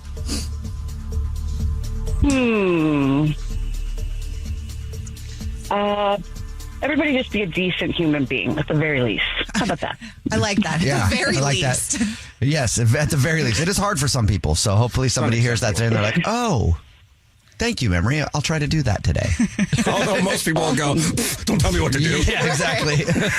Back at square one. Victoria's back in studio with her headphones on. Here we go, Victoria. Yep. 30 seconds to answer as many questions as possible. If you don't know one, just say pass. And you have to beat Memory outright to win. Yep. Are you ready? Yep. I had a lot of coffee. I'm ready. Memory, you can tell Victoria when to go. How about go? Oh, what branch of mathematics deals with shapes? Bro. Geometry. What is it called when the moon passes between the Earth and the sun? An eclipse. What temperature does water freeze in Celsius? Oh. I don't know what. 0? What is the theory explaining a massive explosion as the origin of the universe? Oh. Big Bang. What is the online encyclopedia anyone can edit? Wikipedia. Who wrote the book that HBO's Big Little Lies is based on? Wait, who wrote the book? Yeah. I didn't even read the book. You're so loud. You're out of time. I'm just glad that you were able to compose yourself after that Big Bang answer. I but I have the mind of a child. Yes. All right, let's find out how you guys did with our scoreboard producer, Brad. Memory got 3 correct, and Victoria got 5 correct. Whoa! Oh, my goodness. Yeah, I did. Memory, I'm sorry you did not beat Victoria. An amazing performance from Victoria today. Thank you very much. Coffee really makes a difference. Yeah. It really does. You do get a $100 gift card just for playing Memory. Sweet. Yeah, let's get the answers now with Nina. Geometry is the branch of mathematics that deals with shapes. Yeah. A solar eclipse is what it's called when the moon passes between the Earth and the sun. I'm not sure that right. Water freezes at 0 degrees Celsius. Oops. The theory explaining a massive explosion as the origin of the universe is the Big Bang Theory. The online encyclopedia anybody can edit is Wikipedia. And then the author that wrote the book that HBO's Big Little Lies is based on is Leanne Moriarty. Ah. I would have never got that. Yeah. But now we all know, and the show is great. Good job, Leanne. Thanks for playing Memory. Thank you. Yep, we play You versus Victoria this same time every single weekday morning. Remember, if you want to play Victoria, all you have to do is DM us at The Jubal Show or just go to thejubalshow.com. It's The Jubal Show's free trip to Jamaica. Dreaming of a Caribbean escape? The Jubal Show wants to share the beauty of Jamaica and send you and a guest on an all-inclusive trip to paradise with Playa Hotels and Resorts. With 5 stunning properties to choose from, there's something for everyone. Blue Mountain views to the turquoise Caribbean Sea, Playa Hotels and Resorts has your ideal destination for your Jamaican getaway. Enter for your very own 4-day, 3-night, all-inclusive stay to Jamaica with $800 voucher towards airfare. Go to thejubalshow.com and enter the word son. Good luck. If you're just joining us for today's To Catch a Cheater, Sarah is on the phone, and Sarah thinks that her boyfriend of 2 years named Charlie might be cheating, so we're about to call him and pretend to be from the grocery store that he's a rewards card member at and say that every single month we choose one lucky rewards member who gets a free gift from us. And today, it's flowers from our floral department, delivered anywhere to anybody that he wants, and we'll see if he sends those to his girlfriend, Sarah, or to somebody else. But before we do that, Sarah, why don't you break down your situation again for us real quick? So we've been dating 3 years. It was super physical. Like, we were all over each other. The last month, he hasn't been super physical with me. And he got a call that his uncle was sick, apparently. And so he went out of state during Pride, which is his favorite month of the year. And he, then my mom texted me because she saw a TikTok with him dancing on a pride float in another state in a silver jockstrap with some other guy who happened to be his ex-boyfriend, Javi, who he said he wasn't talking to, and now he's dancing on a float. Yada, yada, yada. All right. Are you ready? Ready. All right, here we go.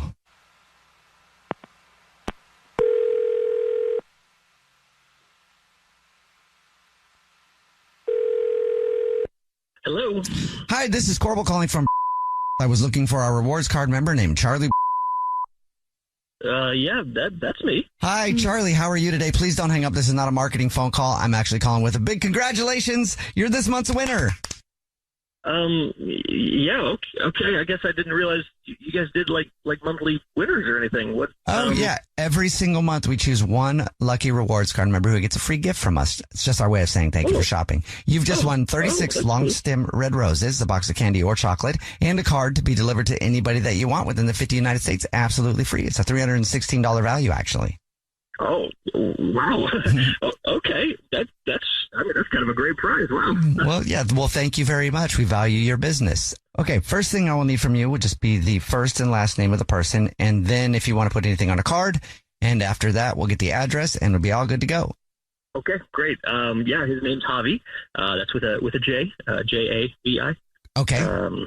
Let's see. On the note, let's say that last weekend was everything, and I'm still shaking thinking about it. Great. I've got that down, and now I'm just want one more thing. I need to let you know that this is actually a radio show. It's called The Jubal Show. Yeah, hi, I'm Nina. Hi, I'm Victoria. And my name is Jubal. And okay, hi. Hi. We do a segment on the show. It's called To Catch a Cheater, where if you think your significant other might be messing around, you see who they send flowers to. And your girlfriend, Sarah, is actually listening and wants to talk to you. Yeah, hi, I'm your girlfriend, Sarah. The one you should have sent flowers to. Okay, I know Sarah. I'm sorry. Who are the rest of you? Your radio show? What is this? What do you mean, what is this? What is this? Yeah. I mean, what Did you is cheat this? on me? No, this is. I saw the video of you dancing on the float with Javi. Hi.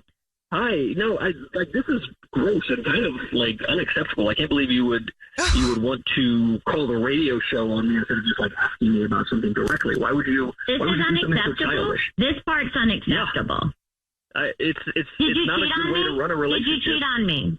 Well, she's What are you talking about? Did you cheat on me with Javi? I saw a video of you dancing on a float in a jock strap, a matching jock strap with Javi. I thought you didn't even talk to him. I thought you hated him. And you literally just sent him flowers? Or Yeah. thought you were sending him flowers with a card that said last weekend had me shaking. I'm You just said you right saw now. the I video. can't believe you. You just said you saw the video. Obviously, we were dancing and shaking on the float. What do you think that means? Why are you giving him flowers, and why did you lie about a sick uncle?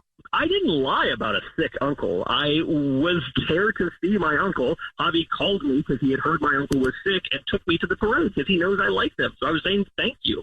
None of this is... So he must not have been that sick if you're literally dancing on a float.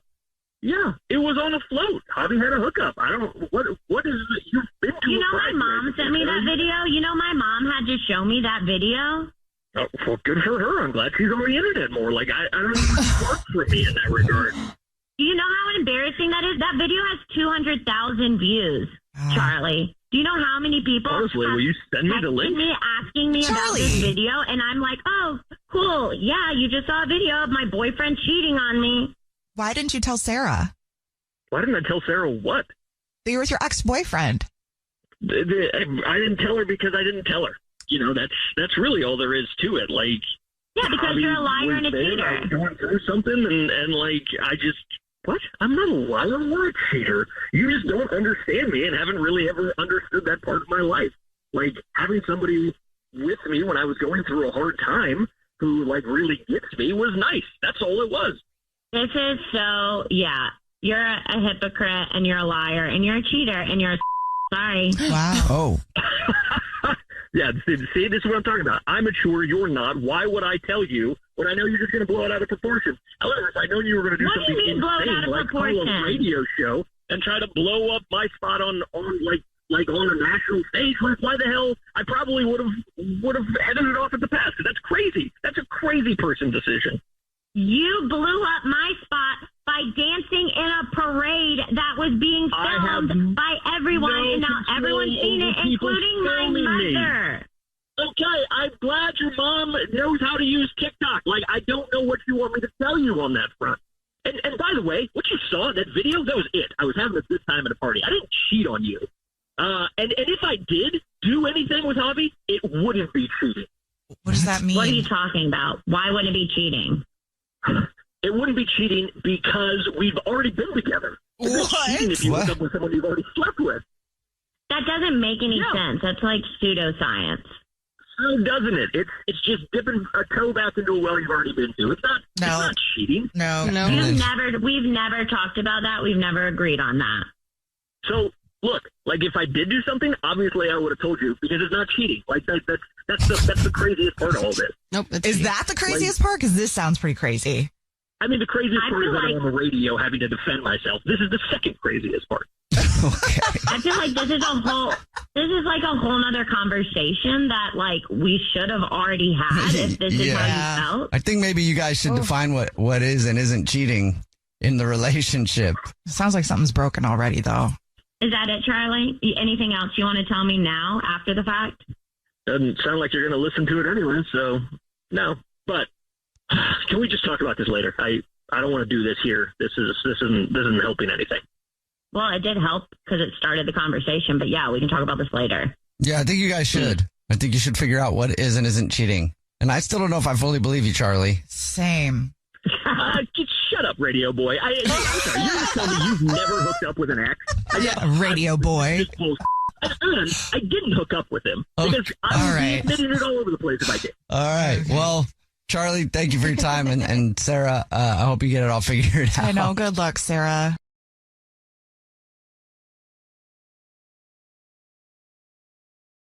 It's a grown-up place. Las Vegas is a town that's lost somewhere. You stay up till midnight. Your parents gamble. You play poker, and you gamble some money in. I don't know how to gamble, and by the way, that's not. It's illegal. My parents hired a babysitter, and we had to stay in the hotel room. Wouldn't it be nice to be a kid and just say whatever came to your mind and have people be okay with it because you don't know any better? Well, thanks to the internet, parents are sharing the most embarrassing things their child has said or done in public, and of course it's hilarious. Being a kid is so nice. For example, I take my pants off in the middle of a Walmart and start crying, saying, I want to put on those underwear now. How's that different? And I get arrested. You would get arrested. Little Timmy does it, and everyone's like, oh, that's fine. He doesn't know any better. But it would be nice to be a kid. Because you don't have to have a filter and you can do whatever you want because you don't know any better yet. And a list is going viral of the most embarrassing things kids have done in public as according to parents. Aw. It's hilarious. We'll go over it. One says, my daughter asks every bald man if he's her daddy. What? Even if we are with her daddy. Oh, that's so cute. Wait, but why? Maybe her dad's probably bald. Oh, that makes more sense. We're going over a list that's going viral of the most embarrassing things people's kids have done or said in public. Here's another one. We were in the pet food aisle of a grocery store and talking about how our dog was very old when he died and how our cat was quite old, and we weren't sure how much longer he would have to live. This older woman was sharing the aisle with us, and my 4-year-old son turned to point at her and said, So this lady. Oh, no. And then the parent said I had to scoop him up and cover his mouth before he finished it. She's also gonna die soon. That's awful. I know. Nina, have you ever had a kid say something to you awkward in public? Well, I don't know if it's awkward as much as it just happened earlier this week, actually. We took my mom out for dinner. We were with my niece and my nephew. My nephew's 4, and he's really big into saying words like butt and poop and all that kind of stuff. So he just made up his own little song, started standing on top of, like, the chair thing, and was singing for the whole restaurant to hear. So in that moment, I was like... Was the restaurant impressed with the butt poop song? The guy sitting behind him was. He was like, that's so cute. My poor brother was like, sit down. You better sit down real quick. It was really... I thought it was great. I was really impressed by his musicality. We're going over a list of the most embarrassing things kids have said or done in public. Call us with yours if you have one, 888-343-1061. One says, I took my daughter, I think she was 3 at the time, into a public restroom with me, and she loudly started asking why I have hair on my butt. It also says it wasn't my butt. Right. I love that.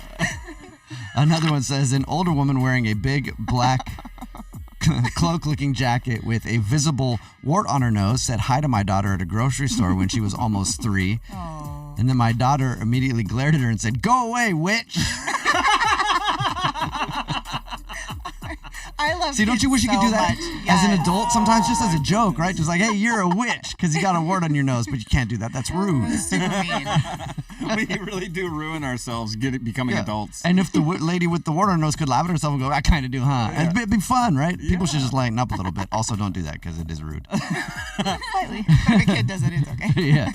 We're going over a list of the most embarrassing things kids have said or done in public, according to parents. One says, we were standing in line to get on a plane, and my oldest, who was 3 at the time, pointed to the man directly behind us who had a very large stomach and said very loudly, he's having a baby.